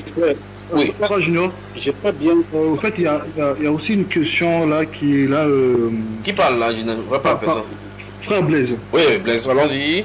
Ouais, parce que parmi nous, il y a d'autres frères qui n'arrivent pas à faire la différence entre l'épouse et les invités. Bon, vu cette parabole, quand on dit allez donc dans le carrefour et appelez aux noces tous ceux qui vous trouverez. Bon. Il y a un frère Pierre qui a dit tous ceux qui sont appelés sont épouses. Non. Seigneur. Arrangeons cela maintenant. Même dans l'invitation, il y a un problème déjà. C'est-à-dire que par rapport à cette position-ci, même dans l'invitation, il y a déjà un problème. Parce que quand on dit venez au mariage, ça veut dire que ce n'est pas toi qui t'es marié. C'est aussi simple que possible. Si on te dit qu'on t'invite au mariage, si tu es invité, ce n'est pas toi qui t'es marié. Nous sommes d'accord, frère? Parce que tu ne t'invites pas dans ton mariage. Si on te dit, parce que vous qui avez été marié, vous avez invité les gens à votre mariage. Donc, quand la personne va au mariage, il dit, je m'en vais au mariage de tel. Donc, ceux-ci qui ont été invités ne partent pas pour se marier. Ils partent pour participer au mariage. Dans l'Apocalypse chapitre 19, nous avons lu tout à l'heure, il dit, heureux ceux qui sont invités à la noce de l'agneau. Donc, il y a l'agneau, il y a son épouse, il y a des invités qui sont invités pour participer. Vous voyez cela, n'est-ce pas? Il dit car les noces de l'agneau sont venues et son épouse se préparait. Mais il a dit aux gens qui vont participer que vous êtes heureux. Or, maintenant, regardez bien qu'il y a des gens qui partent invités. Vous remarquez, n'est-ce pas? Donc, il a dit, les noces sont prêtes, mais les conviés n'en sont pas dignes. Bon, allez donc dans les rues et prenez tout ce que vous avez rencontré. Contraignez-les à entrer. Ceux à qui on a de s'adresser ici, ils ne font ni partie des invités, ni partie de l'épouse. Nous sommes d'accord. On les appelle donc les amis de l'époux. Vous avez vu les différents compartiments, n'est-ce pas? Et donc, maintenant, ça veut dire quoi? Ça veut dire que vous pouvez être dans la salle des noces sans être celui qui a de se marier. Et si vous écoutez bien maintenant, une fois de plus, ça c'est encore merveilleux. Si vous faites partie de l'épouse du Seigneur, vous n'êtes pas invité au mariage, à la noce. Vous vous retrouverez là-bas. Les gens vont aller, on va faire la mise en place et puis l'épouse va entrer avec sa femme. Regardez dans le livre de 2 Corinthiens chapitre 11. Paul l'apôtre dit que je crains que votre esprit, comme de même que le serpent séduisait Ève, je crains que vous soyez séduits également par dans la simplicité de votre esprit, car je vous ai fiancé, vous ai fiancé à un seul époux, comme une vierge puis pour vous présenter, je vais vous présenter. Je vais dire, Seigneur, voilà ton époux, donc que tu avais dit qu'il pas chercher. La voici. Ça veut dire que l'apôtre Paul est où, frère? Le témoin. C'est merveilleux. C'est merveilleux, pas vrai? Donc, il sera parti de ceux qui vont présenter. Maintenant, remarquez que Paul, de façon spécifique, Jésus lui a donné la commission d'aller faire passer ces gens-ci des ténèbres à la lumière. Voilà ce qu'il a dit. Donc, il fait partie de ceux qui ont dit, va par dehors, là, allez chercher tous ceux que vous allez trouver. Il faut les faire entrer. C'est pas ça, frère? Et il dit dans le livre des 2 Corinthiens, donc, effectivement, que connaissant dans la crainte de Dieu, nous cherchons par de tous de ces moyens-ci à convaincre les hommes de telle enseigne que les gens soient réconciliés à Dieu. Vous remarquez cela? Donc, ce sont ceux qui sont envoyés pour amener l'épouse à l'intérieur. Alors, donc, il y a une chose que je me tue à dire au milieu de l'église depuis un certain temps. Je crois que, que vous le voulez ou pas, on va me comprendre sur cette terre-ci. Quand vous dites Jésus est mon époux, alors c'est vrai que vous n'avez pas été invité au mariage. Ne dites pas que je vais aller à la noce de l'agneau. C'est que vous avez des problèmes. Peut-être vous avez des problèmes de compréhension du mariage. Vous ne pouvez pas en même temps dire que vous êtes l'époux du Seigneur. Si l'enlèvement vient, je pars. Parce qu'il faut qu'il participe à l'époux du l'agneau. En tout temps, vous dites que vous faites partie de l'époux. Ça n'a pas de sens. Parce que c'est toi qui t'es marié. Comment toi tu t'es marié, tu doutes encore de ton mari? Vous me suivez là, frère? La femme qui se marie, quand elle sait que son mari arrive, la Bible déclare qu'elle se prépare. La Bible déclare, si vous voyez une femme qui a de se marier, que ce soit une jeune femme, en tout cas, vous êtes ici. Tout son temps maintenant, c'est au niveau que sa beauté, que le jour là, elle rêve, en tout cas qu'elle rêve, c'est ce mariage là. Elle voit que, que tout se passe bien. Elle a sa copine, sa copine proche qui doit être là pour porter sa robe. Elle dit, ma cause, c'est ça, mais elle dit non. Tu as un peu plus de poids ici, là, tes reins sont encore un peu sortis. On arrange, on ajuste. Elle se prépare pour que le jour qu'on va dire, c'est le moment que tout soit prêt. Que ses cheveux soient prêts, que tout soit prêt. Pas vrai, frère? Donc l'épouse fait tout et tout pour être prête. Ah mon Dieu, je me sens bien là maintenant. L'épouse fait tout et tout pour être prête pour son mariage. Donc il y a des gens qui se préparent pour leur mariage, l'autre qui se prépare pour participer au mariage. Mais de façon différente, chacun dit, je m'en vais à la noce de l'agneau, je m'en vais à la noce de l'agneau. Il y a des gens qui ne savent même pas qui ils sont. S'ils sont parmi les invités, si tu lis la Bible, tu vois, heureux ceux qui sont invités à la noce de l'agneau, ils disent, Seigneur, je vais participer à la noce de l'agneau. Donc tu sais très bien que tu ne fais pas partie de l'épouse de Christ. Ça veut dire que tu sais clairement. Ou parce que tu ne peux pas dire que Seigneur, je vais participer à l'épouse de l'agneau. Tu viens de dire par cette parole que tu ne fais pas partie de l'épouse de l'agneau. Alors j'aimerais que vous me teniez sur cette terre-ci à un moment donné pour dire qui en réalité fait partie de l'épouse du Seigneur. Parce que souvenez-vous, son épouse s'est préparée. Et souvenez-vous, elle est finalement entrée. Parce qu'on dit que la voici maintenant, elle est présentée à l'agneau. Et Jean dit, l'Esprit dit à Jean, je crois que c'est le frère William qui a cité l'Apocalypse chapitre 21 que j'ai noté ici. Il dit que viens et je te montrerai l'épouse de l'agneau. Ainsi dit l'Esprit, l'épouse est entrée. Donc, chaque membre qui forme cette épouse-là entrera finalement. Vous voyez? Et si elle entre, qui sont-elles vraiment, cette épouse? Qui est-elle, cette épouse-ci? Quelle est sa substance? Quelle est la condition pour faire partie de l'épouse? Ou bien, est-ce que sur la terre, y a-t-il une condition pour que quelqu'un devienne membre de l'épouse? C'est là où vous allez trouver maintenant avec les gros morceaux à croquer dans les Saintes Écritures. Vous pouvez me forcer à prendre une femme que je ne veux pas. Je crois que les gens des Africains, quand il y a des femmes qui n'ont pas d'enfants, on va porter les femmes, on veut mettre sur toi que tu vas prendre celle-ci. Ça ne se passe pas comme ça au ciel. C'est le Seigneur qui choisit son épouse. Remarquez ce que Jésus dit. Dieu dit à Israël, il dit que je t'ai rencontré dans le désert. Si vous prenez le livre d'Ézéchiel chapitre 16 et Ézéchiel chapitre 23, quand il parle de l'infidélité d'Israël, il dit que je t'ai rencontré, tu baignis dans ton sang. Vous vous souvenez, n'est-ce pas? Je t'ai pris, j'ai coupé ton nombril, je t'ai nettoyé. Mais par la suite, tu as été infidèle à moi, tu es passé, tu t'es vendu à tes amants. Pour les autres amants, on donne une salaire de prostitution, mais c'est toi qui achètes la prostitution. Alors, vous voyez que c'est Dieu qui a rencontré Israël, enfin, son épouse, et c'est lui qui a choisi son épouse. Vous ne verrez pas dans la Bible que c'est la femme qui peut choisir son mari, ça n'a pas de sens.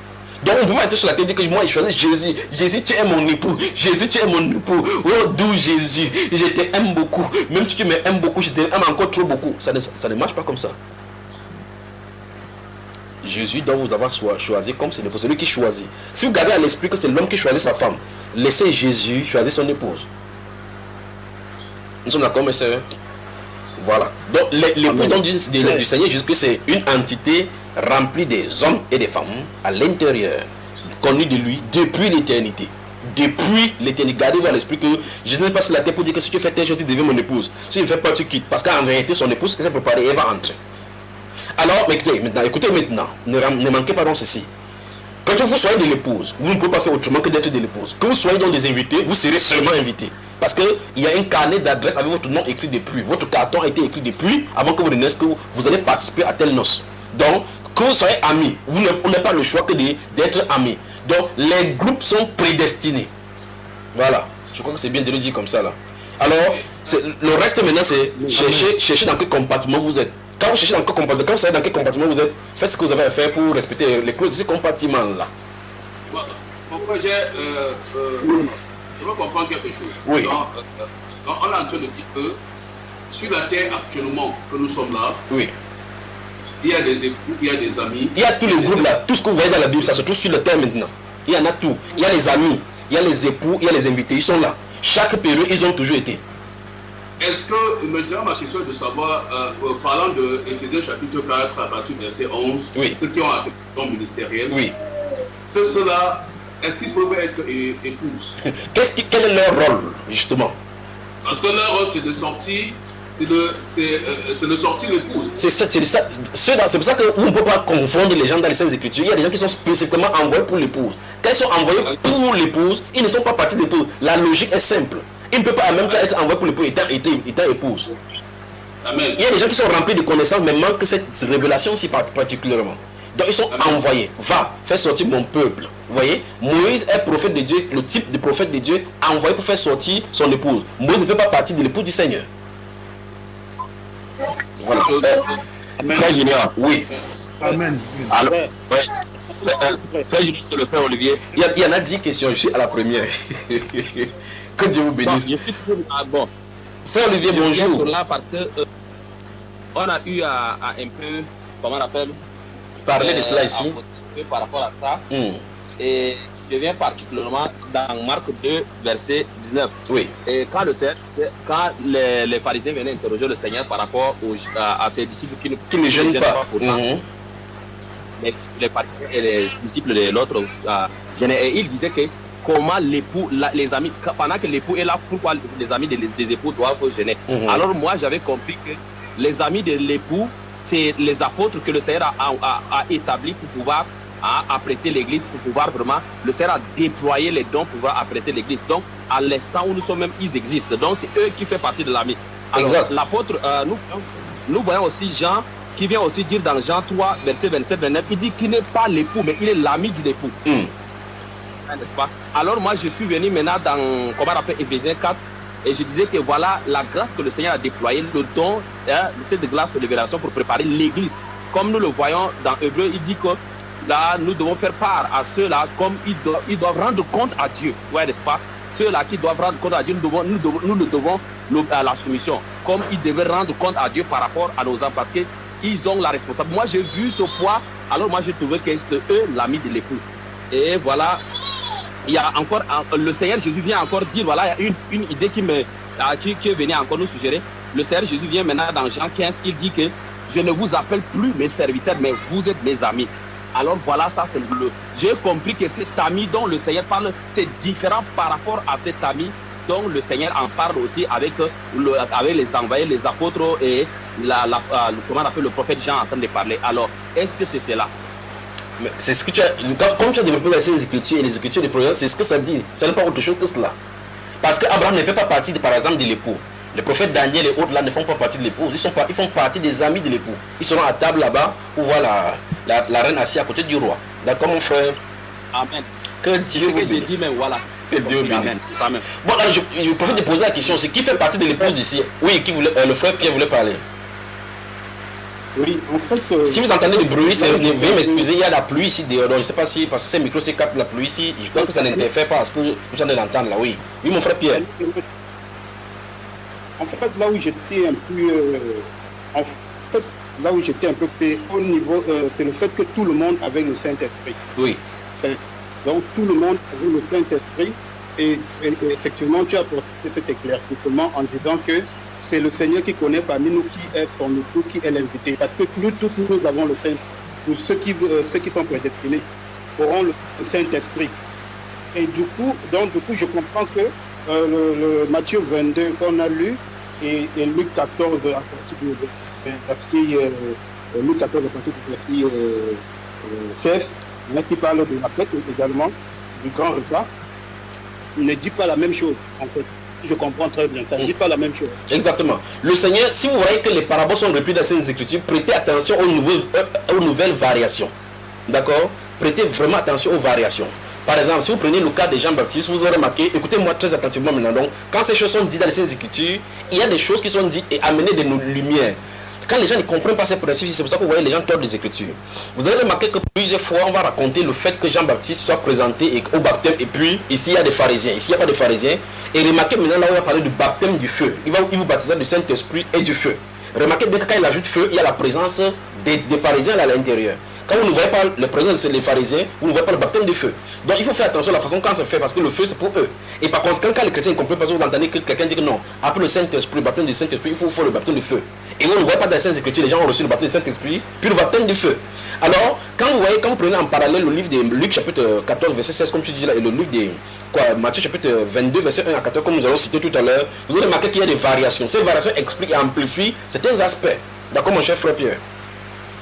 Maintenant, je continue par rapport au Saint-Esprit. Remarquez bien, les femmes vont bien me comprendre maintenant. Je ne suis pas un spécialiste de la cuisine, mais je crois que ce serait bien qu'ils expliquent ça avec la cuisine. Vous avez votre marmite de sauce d'arachide au feu. La sauce est liquide. La sauce est liquide. Mais dans cette sauce-là, c'est tout du piment. Du sel. Vous voyez cela, n'est-ce pas? Des autres condiments, les épices. Chaque épice a un rôle dans cette sauce-là.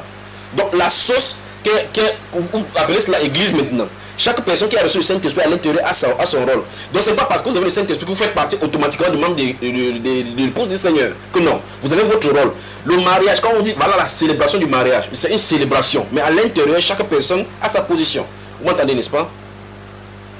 Oui. Le plus important, c'est le Saint-Esprit. Le plus important, c'est le Saint-Esprit.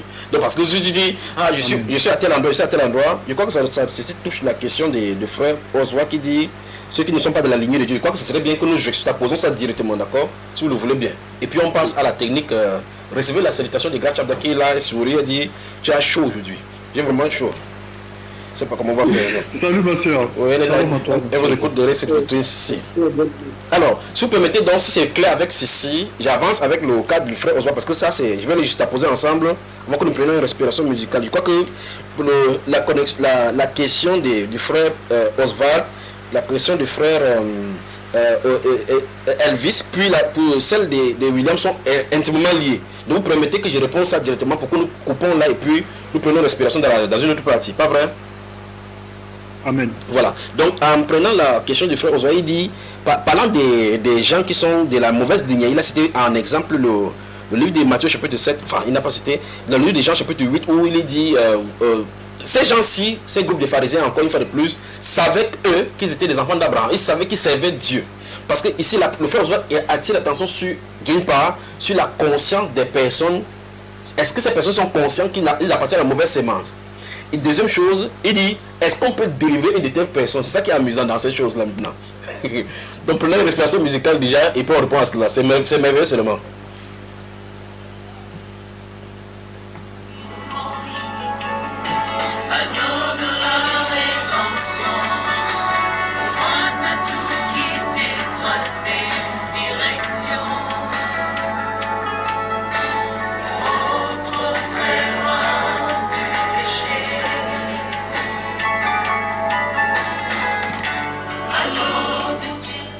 Alors maintenant, on entre en plein dans cette... merci Père, merci pour la réponse.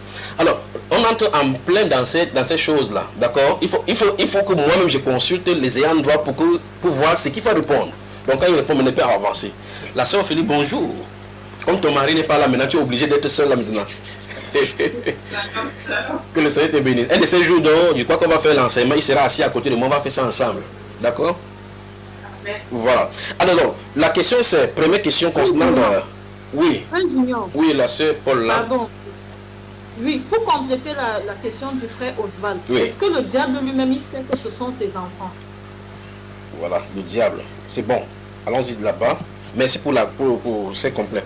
Alors, j'y vais. Il peut avancer là-dedans. Voilà. Alors, le frère Oswald pose la question, est-ce que ceux de la lignée donc savent? Maintenant, nous allons voir effectivement dans les Saintes Écritures qu'il y a d'autres qui savent, d'autres qui ne savent pas. Tu vois? Parce que manifestement, dans ce livre de Jean chapitre 8, dans le livre de Jean chapitre 8, il est question des gens qui servent. Le plus grand danger, c'est ceux qui portent la Bible. Le plus grand danger, c'est ça. Il y a des gens sur la terre, normalement, qui ne connaissent pas leur père. C'est-à-dire sur le plan physique, qui ne connaissent pas leur père. Bien qu'ils savent qu'ils ont un père. Peut-être parce que leur maman a été violée. Peut-être il y avait 5 personnes. Parmi les 5 personnes, on ne sait pas qui est le père parmi. Et vous ne pouvez pas faire autrement que de ne pas connaître qui est le vrai père. Mais cet enfant s'y est né. Et forcément, cet enfant s'y est né d'un homme. Pas vrai, frère? Je prends pour le cas, par exemple, qu'une femme a été violée. Si une femme a été violée par 5 hommes simultanément, et qu'elle est enceinte, et que finalement elle accouche de cet enfant, elle ne peut pas dire de ces 5 personnages qui est le véritable papa. Maintenant, dans ce cas, vous demandez à cet enfant, est-ce qu'il y a un père? Il dit oui. Mais qui est son père? Il n'en est pas conscient. Il ne connaît pas qui est son père. Vous me suivez, n'est-ce pas? Maintenant, vous prenez maintenant quelqu'un, une femme qui est sortie, aller quelque part vers le mari de quelqu'un et coucher et tomber enceinte. Cette femme-ci connaît exactement qui est le père de son enfant. Mais maintenant, elle essaie de camoufler cela, peut-être si cette femme-ci est mariée, de dire que c'est son papa ici. Bien que les traits de ressemblance représentent plutôt les traits de ressemblance extérieure. Il faille peut-être qu'il y ait un problème d'accident et puis on veut faire une suture, une greffe et on se rend compte que les groupes sanguins ne collent pas et puis on révèle maintenant que cet enfant, les femmes vont nous tuer ici dehors. Bon, les femmes. Et donc vous voyez que cet enfant n'a pas le père, c'est propre si. Alors vous voyez que c'est la maman, c'est à la maman de nous dire qui est le vrai père. Je ne dis pas que suivez vos enfants à la maison. Parce que, bon, alors, donc, en réalité, chaque enfant sur la terre, au moins, a un père, hormis Jésus et Adam. Or, ils ont un père d'ordre physique. Et par conséquent, s'il y a quelqu'un qui n'a pas de père, la maman lui a caché son vrai père. Nous sommes d'accord là-dessus, n'est-ce pas?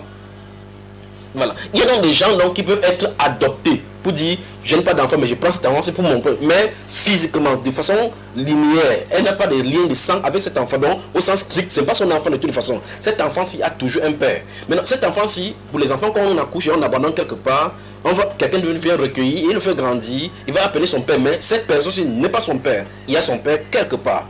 Donc on voit clairement maintenant, et pour d'autres encore, une catégorie qui naissent dans un foyer. Et que c'est la maman et le papa qui vont ensemble et l'enfant sort. Naturellement, l'enfant appelle l'enfant, le papa, parce que c'est son fils. N'est-ce pas si vous comprenez? Et par contre, quand cet enfant se connaît distinctement donc son papa. Alors donc, de la même façon, pour le cas biblique, je vais vous donner des exemples maintenant, il y a des gens qui ne connaissent pas qui est le père. Il y a des gens qui connaissent clairement qui servent le diable. Voici ce que la Bible déclare par exemple. La Bible déclare donc qu'il y a des gens qui vont venir avec le doctrine des démons portant la marque de la flétrissure dans leur propre conscience. Donc ça dit qu'ils sont conscients, ceux-ci sont conscients qu'ils servent le diable. Oui, cela n'est-ce pas? Portant la marque de la flétrissure dans leur propre conscience. Jude le dit, dans Jude chapitre 1, verset 4 et suivant, il dit que ce sont des écumes dans vos agapes. Ils font bon cher avec vous. Vous voyez cela, n'est-ce pas? Maintenant, regardez bien, vous prenez encore une autre, Jean chapitre 8, ceux-ci, nous ne sommes pas des enfants illégitimes, nous avons Abraham pour père. Donc ceux-ci ne connaissaient pas que le vrai père, parce que Jésus fait le test d'ADN. Le test d'ADN a montré qu'il n'appartenait pas à Abraham. Il dit, ah bon, oui, vous avez pour père le diable. Donc ceux-ci se trompaient sur leur véritable père. Leur ressemblance même ne donnait pas pour Jésus. Il dit que, est-ce que vous ressemblez à moi? Parce que c'est Abraham lui ressemble à moi. Mais vous ne ressemblez pas à Abraham, donc vous sortez des lignées impures, la bizarre. Et puis il dit, notre père c'est qui dit, votre père c'est le diable. Ça a réglé le problème là-bas. Et pour montrer que ce problème c'est le diable, ils ont fait quoi? Ils ont pris le caillou, pas vrai? Si moi, du sang de prêcher, tu me dis que regarde, tu es fils du diable, je m'en fiche de ça. Si tu dis n'importe quoi, je m'en fiche. Parce que c'est pas le fait que tu vas dire de moi que je suis un faux serviteur, ou bien le diable, le fils du diable, ou le fils d'Antichrist, que ça va me faire changer ma nature. Appelez le chat, vous déposez là-bas, vous dites que chat, tu es le chat, tu es le chat. Il s'en fout, il est le chat. Si tu dis que tu es le chien, en tout cas, il sait même toi-même que tu es en train de mentir. Toi-même, tu sais que tu es en train de mentir qu'il est le chien, alors qu'il est le chat. Donc, en réalité, la nature d'une personne, vous ne pouvez pas la changer. Donc, comme le frère parlait des livrets tout à l'heure là, je pose la question, comment vous pouvez faire que le maïs se transforme en blé? Comment vous pouvez faire que l'oranger soit le citronnier? Vous ne pouvez pas faire autrement. Mais par rapport à la délivrance, comme tu as dit là maintenant, les bonnes choses qu'on peut faire, vous pouvez aider le citronnier. Par exemple, s'il y a des petites embûches là-dessus, si c'est tordu par le dessus devant, vous pouvez la redresser. Aider. S'il y a une branche qui est cassée, vous pouvez arrêter la branche, comme quand nous allions au champ, c'est ce que nous faisions. Quand on voit une branche qui est un peu cassée, on soulève et on attache là, on fait le garrot pour la branche. Ça fait très que plus ça dure, plus ça se réadapte encore et ça continue à pousser. Vous pouvez l'aider comme ça, mais quant à sa nature, vous ne pouvez pas. C'est pour cela que Dieu fait pleuvoir sur les justes et les injustes. C'est-à-dire que si c'est pour les bénédictions de Dieu, il donne à tout le monde, sans exception, sans distinction, parce qu'il est miséricordieux. Sa miséricorde veut que, quand il fait la miséricorde, il peut faire à tout le monde. Mais le problème de sa nature, sa sainteté, ce n'est qu'avec ses enfants. Vous voyez la différence, n'est-ce pas? Donc, un marabout, quand un sorcier, vous avez vu quelqu'un qui veut coller son pied, il dit que mon Satan. Quand les gens conduisent l'avion, si l'avion fait brrr, tout le monde dit, hey, mon Dieu. Personne ne dit mon Satan. Même si un sataniste là-bas dit, hey, mon Dieu. C'est dangereux ça. Mais personne ne dit mon Satan, même si c'est le diable. La femme qui est sorcière, quand elle va accoucher, elle dit Dieu aide-moi. Elle n'invite pas ça parce que c'est que Satan ne peut pas la délivrer là-bas à ce moment. Donc, chaque personne peut entrer chez Dieu et prendre des bénédictions. Pour ce qui est des bénédictions, très souvent même, Dieu donne aux serviteurs du diable. Vous avez remarqué cela dans Sainte Écriture? Au point où Asaph a pensé que, mais qu'est-ce qui a concerne Dieu? On vit comme ça. Matthieu chapitre 3, verset 13 dit, est-ce en vain que nous avons servi l'Éternel en nous purifiant de toutes ces choses-ci? Et puis il voit les gens qui passent là-bas avec les bontés, et ainsi de suite. Donc vous remarquez que, parce que la Bible déclare que si cette chose, si Dieu les remplit comme ça, c'est pour qu'il ait le soin de recueillir comme ça pour être pris et jeté, et que Dieu donne ça à ses bien-aimés. Donc, pour ce qui est de la délivrance, la guérison, vous pouvez aller prier chez un marabout. Je prends un marabout précisément pour que vous voyez qu'elle est dans un autre camp, sans pourtant entrer dans la nature de son esprit. Plus tard, peut-être que c'est un enfant de Dieu qui s'est retrouvé là-bas, parce que nous avons ces cas-là. Vous avez des gens qui seront dans la franc-maçonnerie, alors que c'est les enfants de Dieu que Dieu a permis que dans son parcours, il y passe pour sortir plus tard et témoigner de ce qu'il a vu là-bas. Donc Dieu permet que les satanistes entrent. Comme une femme, je crois que je parlais d'une femme en France, c'est ici, je parlais d'une femme de la France dont son mari est franc-maçon. J'ai remarqué dans l'esprit qu'on est en train de persécuter cette femme, c'est une femme qui est en milieu chrétien, mais on est en train de dire de divorcer son mari parce que son mari est avancé dans la franc-maçonnerie terriblement. Et puis là, le Saint-Esprit dit, cette femme, c'est un but précis que Dieu a laissé son mari dans la franc-maçonnerie parce qu'elle va sortir, va faire un témoignage. Vous voyez cela, n'est-ce pas? Quand la voix sort comme ça, c'est pour que la personne se stabilise. Sinon, vous allez commencer à dire que les francs-maçons sont faux, les francs-maçons sont bons. Maintenant, Jésus est devant le pharisien dans Jean chapitre 8. Il dit que vous, les pharisiens, vous avez vous peur le diable. Mais Paul l'apôtre était un pharisien. Vous remarquez, n'est-ce pas? Mais qu'est-ce que Paul foutait au milieu d'eux?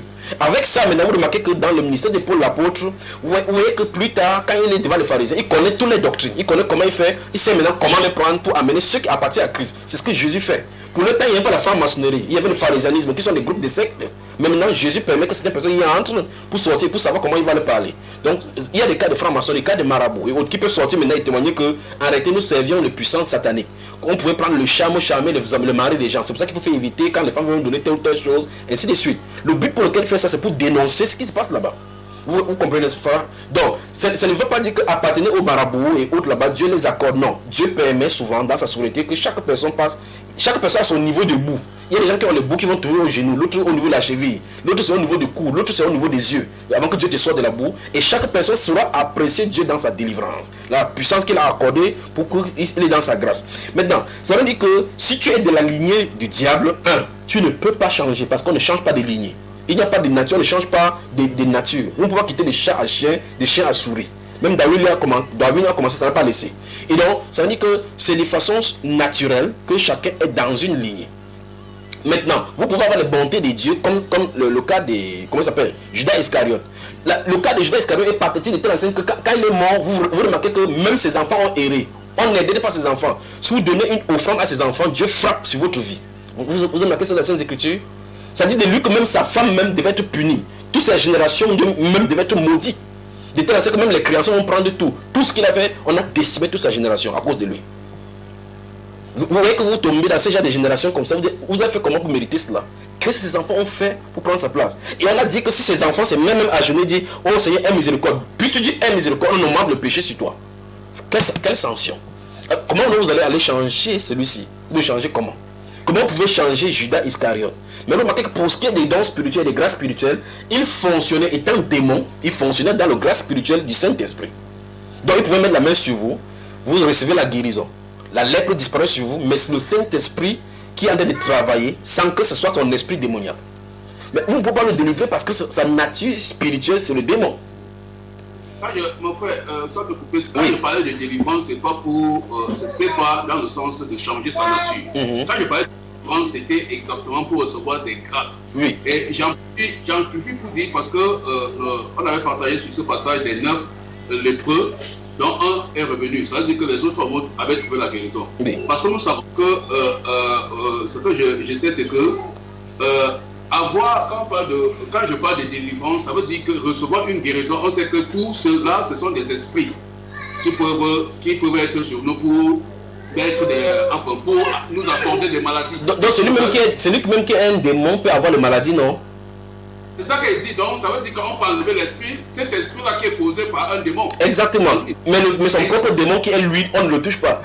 C'est de ça que je parlais, oui. C'est cette partie-là. Donc il faut cet esprit-là, en lui, le démon, sa nature, on ne chasse pas. Exactement. La seconde maintenant, c'est pour dire que, est-ce que tous ceux qui reçoivent la délivrance sont enfants de Dieu? Non, ça veut dire que ça veut dire que attends, la question que tu viens de poser maintenant, ce que tu viens de dire précédemment répond automatiquement. Donc, recevoir une délivrance ne sont pas nécessairement les enfants de Dieu, parce que le cas de Luc chapitre 19 que tu as cité tout à l'heure, là, les 10 lépreux, montre clairement que l'un parmi les 10 a été sauvé, alors que les autres ont reçu la guérison seulement de leur chair, pour être confortable un peu sur la terre. Pas vrai, frère? Je veux dire qu'on peut chasser un démon, par exemple... Frère Oswald, écoute bien. Quelqu'un peut être possédé, mourir avec les possessions, entrer au ciel. Pendant que quelqu'un est sur la terre, il reçoit la guérison, les bontés, être la délivrance, il finit, il meurt, il va en enfer. Je crois que c'est bien clair maintenant. Donc, ce n'est pas notre infirmité physique ou notre blocage sur le cadre de la chair qui peut nous empêcher d'entrer au ciel. Que non. Puisque la Bible déclare que lorsqu'on sera à l'intérieur là-bas, dans le livre de 1 Corinthiens chapitre 15 par rapport à la résurrection, on dit qu'il est semé méprisable, mais il est ressuscité glorieux. Parce que le problème, c'est que c'est au niveau de la chair, la chair des péchés. Mais quand quelqu'un est sauvé, son âme est sauvée, rien ne peut plus toucher son âme. Donc, vous avoir une guérison ici. Il y a des chrétiens qui vont être malades au point où Jésus va les laisser mourir totalement. Ils meurent, ils les accueillent là-bas parce que c'est leur chemin de sortie. Parce que la porte d'entrée est unique. On entre par l'homme et la femme par le rapport sexuel. On sort par la mort. Et la mort est multidimensionnelle. Quelqu'un va mourir dans l'autre, va mourir par telle chose, par noyage et autres là-bas. Mais c'est la façon de sortir de ce monde aussi. Il n'y a pas un truc stéréotypé des types de morts pour sortir. Et donc, si vous voyez qu'effectivement quelqu'un, j'ai tenté de regarder, c'est un évangéliste américain qui est reparti. Vous remarquez cette nuit, c'est un bagarre avec ceci. C'est un évangéliste américain. Vous pouvez le voir avec les cheveux grisés totalement blancs, raffinés, jadis, qui s'habillait en blanc. Le voilà en train de sortir maintenant. Alors, donc remarquez que si vous sortez du monde avec la puissance du Saint-Esprit, vous pouvez mourir de n'importe quel genre. Prenez les apôtres depuis il y a des jours qui ont été mangés par le lion, pas vrai? Il y a Jean-Baptiste. Pour le cas du prophète Jean-Baptiste, par exemple, il a été coupé, sa tête a été coupée. On dit que ses disciples sont venus porter son corps, dans la partie du bas, sont venus porter pour aller enterrer. Mais la Bible déclare que sa tête a été amenée chez la femme chez Hérodia, pas vrai? Quand cette femme-ci a pris la tête là pour aller, elle est allée faire quoi? Peut-être elle mangeait le cerveau, peut-être elle a fait des incantations sur son cerveau. Alors quand Jean-Baptiste va ressusciter, il n'aura pas de tête, frère. Il n'aura de tête, pas vrai? Donc ça veut dire que la tête va n'importe où, ce n'est pas important. Lorsque l'épine, la guêpe, le poison est frappé sur cette chaise, ça peut donner n'importe quel site d'handicap. Mais Jésus dit, ne craignez pas ceux qui peuvent tuer le corps. Donc on peut tuer le corps, mais qui ne peuvent rien faire à l'âme. Or, tuer le corps a plusieurs significations. On peut faire n'importe quel style de mort. Mais ce qu'il en est, c'est qu'il ne peut pas toucher l'âme. Quand l'homme est protégé, dans la Bible déclare dans le faisceau de l'Esprit de Dieu, dans le faisceau de lumière, quand c'est caché chez Dieu, votre vie est cachée, votre vie, pas votre corps, votre vie est cachée avec Christ en Dieu. Et Christ, lorsque Christ, votre vie apparaîtra, vous apparaîtrez aussi avec lui dans la gloire. Et par conséquent, quelqu'un peut recevoir la délivrance, aller en enfer par la suite. Quelqu'un peut ne pas recevoir la délivrance, aller au ciel par la suite. Amen. Amen. Donc si je comprends bien, c'est frère Blaise. Oui. Si je comprends bien, de ne pas recevoir la délivrance. Si quelqu'un n'est pas délivré, donc il a des démons lui. Donc quelqu'un peut avoir l'Esprit Saint et habiter aussi avec un démon qui habite en lui. La Bible déclare dans le livre de 2 Corinthiens chapitre 12, Paul l'apôtre parle de cette échappe dans la chair, cet ange de Satan qui était dans sa chair. C'était quoi, frère? C'était pour confirmer au fait. Voilà. Ça ne veut pas dire que vous savez que vous avez un démon, vous cherchez. Remarquez bien que Paul lui-même a cherché la délivrance avant que Dieu lui a révélé le pourquoi il est là. Donc ne regardez pas que comme vous avez là, vous avez le démon, non, laissez-moi avec mon démon. Arrêtez ça. Donc cherchez la délivrance parce que Dieu lui-même dit que ma grâce te suffit. D'accord, frère? Oui, parce que ce sont des êtres avec qui il ne faut pas. C'est pour ça que quand j'entre quelque part, je ne veux pas en savoir ce qu'il en a. S'il y a un puissant des ténèbres, il doit se séparer. À moins que Dieu dit que celui-ci, laissez-le tranquille là-bas. Il faut, parce que c'est les gens, vous faites votre projet, il est avec vous. Vous faites n'importe quoi, il est avec vous. Il vous suggère de mauvaises pensées, de mauvaises choses. Donc il faut qu'il quitte notre environnement. D'accord, frère? Amen. Voilà. Amen. On part chez qui maintenant? Je crois que pour le frère Oswald, c'est clair là maintenant. En résumé, on ne peut pas changer la nature. Mais pour tout ce qui est des grâces et des dons spirituels, remarquez ceux à qui Jésus-Christ donnait les grâces, les multiples grâces qu'il mangeait, et ainsi de suite. Remarquez même dans l'ancienne alliance, les gens que Dieu a tués dans le désert, ce sont les gens qui ont participé aux dons spirituels, ils ont bu le rocher de Christ, ils ont mangé la nourriture des grandes des Saintes Écritures. Ils ont mangé cela, Dieu les a préservés. Mais ils ne furent pas capables d'entrer. Pourquoi? Parce qu'ils n'avaient pas reçu la foi pour être sauvés, pour entrer dans la promesse. Mais Dieu les a tués, pas vrai frère, après ils avoir donné la nourriture, les cas et ainsi de suite. C'est le témoignage qu'en réalité, tous peuvent recevoir. Beaucoup sont appelés effectivement comme la Bible déclare, mais c'est peu qui sont élus. Et par conséquent, il ne s'agit pas d'avoir des grâces de Dieu, des bontés de Dieu. Il faut savoir si ton âme a été scellée en Christ Jésus. Amen. Mon frère, avant de conclure, oui. Le passage qui nous dit qu'il est impossible d'avoir goûté au don. J'arrive là maintenant, Permets cela, on prend cela lorsqu'il finit avec ça c'est Hébreux chapitre 6 verset 4. Car il est impossible que ceux qui ont été une fois été éclairés, qui ont eu part au Saint-Esprit, qui ont goûté au don céleste et qui sont tombés soient ramenés à la repentance et renouvelés, ramenés à la repentance, parce qu'ils crucifient pour leur faire le Fils de Dieu et l'exposent à l'ignominie. C'est ce qu'il dit, n'est-ce pas, frère? Amen. Si on commence seulement sur celui-là encore, il va falloir qu'il détache les Écritures de part et d'autre. D'accord? Maintenant, j'ai fini cette première partie ici avec le frère William, parce que il y a des gens dans la maison, il y a au moins 7 personnes dans la maison qui sont en attente là, dans la maison. Il faut que je finisse avec vous et puis c'est différentes personnes qui ont besoin de prières. Vous allez me permettre que j'aille vite, non? Amen. Vous n'avez pas de problème. Encore si vous avez des problèmes, il y a les frères Christian, les frères Oswald et ainsi de suite. Donc finissons ici, il y a le frère William qui parle de Colossiens chapitre 1 verset 22 et puis de Colossiens chapitre 2, verset 11, et il a avancé avec Apocalypse chapitre 21, parlant de corps. Répondons rapidement avec le corps de sa chair. Ouvrez le livre d'Hébreux chapitre 5. Hébreux chapitre 5. Hébreux chapitre 5.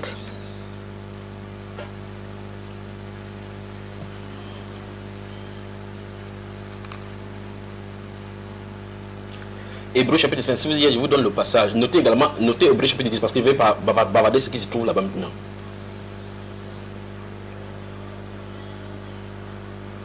Et quand on va lire Hébreux chapitre 5 et Hébreux chapitre 10, je vais vous dire maintenant ce qu'il dit depuis dans l'Ancien Testament.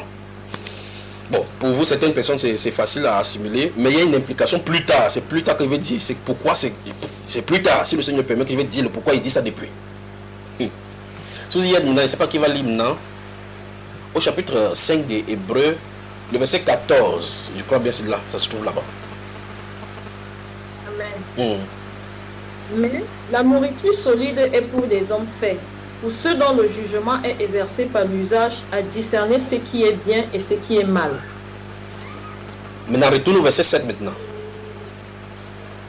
J'espère que vous avez pour qui la nourriture.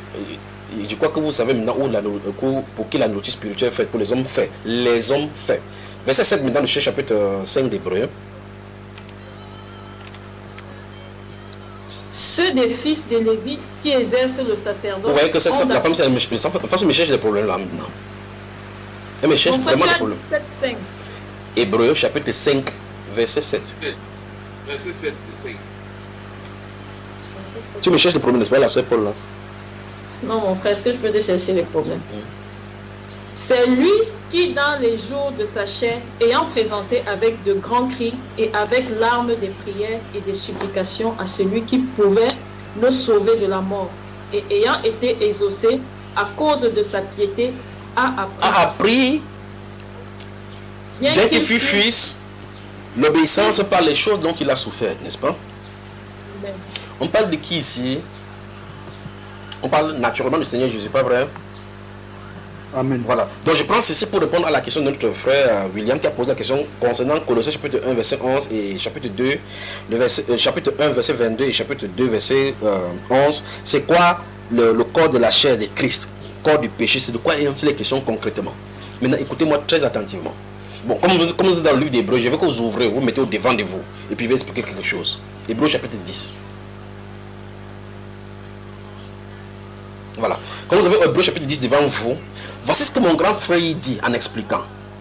En tout cas, c'est ce qu'il a commencé à expliquer ici dès le départ. Parce que si vous allez au chapitre 2, c'est de ça dont il est question lorsqu'il a parlé de soumission du monde à venir, mais il fallait qu'il passe par la souffrance. On dit qu'il convenait pour ceux donc, qui devaient avoir part à ces saluts-ci, pour élever le prince de leur salut, de le faire passer par la mort. Donc cela a souffert. Donc c'était une gloire pour lui. Voilà. Maintenant écoutez-moi très attentivement. Dans ces Hébreux chapitre 10, la Bible explique que les choses qui sont dans l'ancien Allah étaient des corps. C'était des sacrifices qui ne pouvaient pas rendre parfait parce qu'il à cause du péché que l'homme avait là. Ces choses-là étaient de l'ombre. La Bible déclare donc dans ces Hébreux chapitre 10 que vous avez au devant de vous, il dit que Dieu a dit dans les Saintes Écritures exprès que tu n'as voulu ni sacrifice ni holocauste. Il dit ce qu'on offre d'après la loi. Vous voyez cela, n'est-ce pas? Mais ceci ne peut pas rendre parfait les gens qui, sous le rapport, viennent présenter ces choses-là. Sinon, leur conscience devrait être pour toujours nettoyée. Mais le fait que ils offrent une offrande aujourd'hui, et l'année prochaine, ils vont encore offrir à ces mêmes périodes-ci, ça leur rappelle qu'ils sont pécheurs. Or, quand Christ, lui, son sang se lave, la conscience du pécheur est terminée. Ouf, on a parti maintenant à un autre niveau, à une cité nouvelle.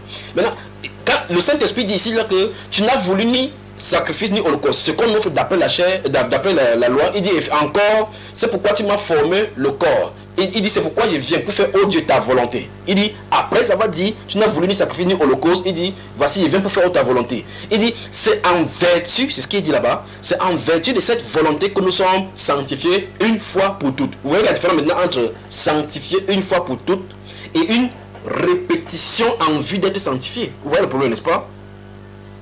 Au chapitre 10, là, le verset 14, vous prenez votre verset 14 et jusqu'au verset 16, il dit donc, ce que Christ a fait, c'est ceux qui sont sanctifiés donc, ont été faits une fois pour toutes, d'accord? Vous avez remarqué cela, n'est-ce pas? Oui. Donc ceux qui ont été sanctifiés pour toujours. C'est pour toujours. Alors, ceci explique clairement le but et ce qu'est la chair donc de Jésus. Quand il dit tu m'as formé un corps, je viens pour faire ta volonté. Ça veut dire que l'expression des corps de bouc, des corps de bélier qui étaient offerts là-bas, c'était que Dieu requérait un corps innocent pour pouvoir expier le péché. Mais Jean-Baptiste dit de lui dans Jean chapitre 2 que voici l'agneau de Dieu qui enlève, qui ôte, il fait disparaître le péché. Parce que son corps est sans péché. Mais il fallait donc qu'il soit un proche parent. C'est la loi de Dieu. La loi de Dieu veut qu'il soit un proche parent. Donc il devait être similaire à nous. Il devait s'identifier à nous pour pouvoir racheter. Sinon, on lui poserait la question, tu viens d'où? Un ange ne peut pas participer à cela. Parce que nous ne sommes pas des proches parents des anges. Il a fallu qu'il naisse semblable à nous, comme la Bible déclare, pour pouvoir revêtir le corps de péché, sans connaître le péché, sans commettre le péché. Un corps semblable au doute qui est assujetti aux souffrances et aux intempéries donc, de l'univers. Il y a participé. Vous imaginez que Dieu a dû marcher dans une chair humaine pendant 33 ans, frère, enfermé, enveloppé dans la boue. C'est pour ça que ça rend fou les gens quand tu dis Jésus-Christ est Dieu. Car Amen. Dieu était en Christ, réconciliant le monde. Le corps de Christ, le corps de chair, a pour but la réconciliation. Car Dieu était à l'intérieur du corps de Christ. Philippe, depuis que je suis avec vous, tu ne me connais pas, c'est le Père qui demeure en moi qui fait l'œuvre. Dieu était en Christ, réconciliant le monde avec lui-même en imputant point aux hommes le péché. Donc Dieu n'a pas voulu dire, vous avez péché, vous laissez là-dedans. Il dit, en fait, Dieu dit que, mon Dieu, Dieu dit, vous les hommes, vous n'êtes pas responsables du péché, j'en suis responsable. C'est la venue du Seigneur Jésus-Christ ça. Donc Dieu dit, Amen. Ce n'est pas vous les hommes, en imputant point aux hommes leur péché. N'imputant pas, c'est-à-dire que leur reprocher, leur dire, ok, votre péché, c'est vous qui les portez. Il dit, en imputant point aux hommes leur péché. Vous voyez cela? Donc, Dieu a porté le péché sur lui-même. Par son corps qu'il a formé, tu m'as formé un corps. Le corps donc de Christ était le corps d'expiation. Le corps qui devait être servi d'expiation. Le corps qui était requis, qui devait remplir la condition nécessaire pour que le péché soit ôté. C'est ça que le corps de sa chair. Donc, ça veut dire que le venin du péché, il l'a englobé pour l'amener à la croix. Et puis là, il a crucifié parce que le salaire du péché, c'est la mort. Il fallait la mort pour que l'innocence puisse, qui était enveloppée dans ce corps-là, puisse maintenant être répartie à toute la descendance et être assurée. Voilà pourquoi il fallait un corps innocent. Et c'est quelqu'un qui détient un sang éternel pour que c'est à toute la postérité sans exception que la postérité, que le salut soit assuré. Voilà pourquoi il fallait que quelqu'un qui est selon l'ordre de Melchisédek, comme il le dit au verset 6, si vous prenez le verset, vous avez commencé au chapitre 5, le verset 7. Si vous regardez le verset 6, il dit qu'il était fait sacrificateur à toujours selon l'ordre de Melchisédek. Vous voyez cela, n'est-ce pas? Donc dans ce verset 6, il dit selon l'ordre de Melchisédek, parce que Melchisédek est un sacrificateur qui vit à toujours. Il n'a pas de fin, il n'a pas de commencement, il n'a pas de fin. Donc par conséquent, il peut être là pour intercéder. Comme il peut être pour intercéder, son sang donc qu'il apporte est assuré pour toute la génération, pour toutes les générations qui sont destinées au salut. Maintenant, pour le cas des boucs qu'on amenait, quand c'est la personne qui amenait, le sang là était responsable par rapport à lui seulement. Donc ça veut dire que si quelqu'un n'en amène pas, c'est que le sacrifice que celui-ci fait n'a pas d'impact sur l'autre. Et par conséquent, celui-ci donc il vient avec son corps, le corps de sa chair, avec le sang éternel, pour que ça ait une valeur éternelle, pour pouvoir délivrer les gens dans le temporel et les transporter dans l'éternité. Amen. Amen. Ah, j'aime mon Père, j'aime le Seigneur. On ne peut pas savoir, on ne peut pas savoir ce que ça fait. On ne peut pas savoir de savoir que lorsque vous êtes assis là en pensant à Jésus, que Jésus sauve-moi, il avait à régler depuis. Bien que vous ne soyez pas conscient, il avait réglé le problème. C'est notre cerveau, c'est notre cerveau qui nous crée les problèmes. C'est nos cerveaux qui nous créent les problèmes. Vous avez remarqué que, vous remarquez en réalité, Dieu vous regarde sur la terre. Je crois que le frère Oswald a cité cela dans le livre des Nombres chapitre 23 aujourd'hui, quand on disait, remarquez bien quand il parlait de la protection de la femme. Quand Balak et Balaam viennent à ce Nombre chapitre 23 là pour accuser Israël. Remarquez bien, il dit à Israël, je vais te maudire. Il finit de mettre les béliers ou là-bas, il set autel, il met le feu là-dessus. Dieu consomme le sacrifice, mais Dieu révèle qu'Israël n'a pas de problème. Mais depuis le chapitre 13, où on allait faire le dénombrement, on allait envoyer les espions pour aller. Ils ont eu des problèmes avec Dieu. Jusqu'au chapitre 5, il a envoyé les serpents sur eux. Pas vrai, frère? Il a dit que quitte devant moi, il détruit ce peuple aussi. Mais quand l'ennemi est venu, il dit que maudit-moi Israël, il dit que non, il ne voit lui point d'iniquité en Israël. Dieu était menteur, frère. La protection de sa femme. Quand Balaam part maintenant, c'est tout vers Israël, il dit que faites tout un détour vers le désert de Sin, il veut les traiter pendant 40 ans. Donc ça veut dire qu'un problème familial se lève dans la famille. Donc vous entendez quelqu'un dire à sa femme que ça va, quelqu'un entre, que ta femme a fait telle chose l'autre jour. C'est la dernière fois que tu parles de ma femme, vous savez te montrer. Ma femme n'a pas de problème. Ma femme c'est la plus belle femme du monde. Voilà ce qu'un homme ferait. Un homme fera cela. Mais il y a des hommes, des poltrons comme ça. Attendez-vous parler, j'arrive ici avec les hommes sanctifiés. Que quand un membre de sa famille vient entre la maison, dit quelque chose, il dit que j'aimerais toujours dire que c'est une sorcière. C'est lui-même qui ajoute sur sa femme que sa femme est une sorcière. Il commence à lever sa femme en pâture à la famille. Alors que normalement, un homme normal, la Bible déclare que l'homme doit aimer sa femme comme Christ a aimé l'église, jusqu'à donner lui-même sa vie pour elle. Est-ce que vous pensez que Christ a donné sa vie pour l'église quand l'église était parfaite? L'église était imparfaite, Dieu a donné sa vie parfaite pour amener l'imparfait à la perfection. Et par contre, l'imperfection à la perfection, ça se passe des passages avec l'amour. Et cet amour-là couvre une multitude de péchés, dit les Saintes Écritures. Par contre, qu'un homme normal, même si sa femme est la plus mauvaise des femmes, ne permettra pas que quelqu'un mette du doigt sur ses fautes. Amen. Alors donc vous voyez que le corps de la chair du Seigneur Jésus-Christ était destiné donc à assurer le salut, pour pouvoir régler le problème du péché, afin que la grâce du salut soit assurée à toute la génération. C'est ça que c'est que le corps du Seigneur. Le corps du Christ, le corps du péché, c'est le corps qui a transporté, que Christ a entré. La Bible déclare dans le livre d'Hébreux encore qu'il a inauguré cette voie nouvelle-là au travers du voile de sa chair. La Bible appelle encore cela le voile de sa chair. Ce voile-ci, c'est le voile. Écoutez bien, le corps-ci, le corps physique-ci, c'est ce qui nous empêche de vivre le surnaturel. Lorsque ce voile-ci est ôté, nous entrons dans l'autre côté du voile. Et par conséquent, Christ est venu nous faire quitter de la chair vers l'esprit pour amener la réconciliation. Et par conséquent, quand sa chair est détruite à la croix, il veut dire par là, en réalité, que l'obstacle qui créait entre vous, charnel, avec le spirituel est ôté. Le voile est ôté, on peut avoir accès à lui. D'accord, mon frère William? Mon bien-aimé frère Junior. Oui, qui parle là? Alors, quand nous c'est le frère Olivier, ça. Quand nous commettons le péché et que notre conscience nous juge, c'est à quelle dimension? Mais tu veux de parler, c'est à la dimension de la conscience. C'est à ta dimension à toi, pas à sa dimension à lui. Ok. Parce qu'il use de ses moyens, de tous ses moyens, il use de tous ses moyens justement, et c'est ça qui montre clairement que le Saint-Esprit est en train d'aiguiser notre conscience. Si vous commettez les iniquités et que on vous parle des reproches, vous ne sentez pas si vous avez des problèmes avec le Saint-Esprit. Parce que normalement, un enfant du Seigneur, quand il fait quelque chose qui n'est pas bien, subitement, la lettre est donnée à l'intérieur de lui. Tu ne peux pas être en paix jusqu'à ce que tu aies réglé le problème. C'est ça qui montre clairement que Dieu nous sonne l'état d'alerte pour que nous entrions dans sa sanctification. Amen. Amen. Le frère William voulait parler tout à l'heure parce que je voudrais savoir si sa question est proprement répondue. Gloire à Dieu, oui. C'est bon, mon frère? Gloire à Dieu, oui. Ok, donc nous revenons dans quelques instants.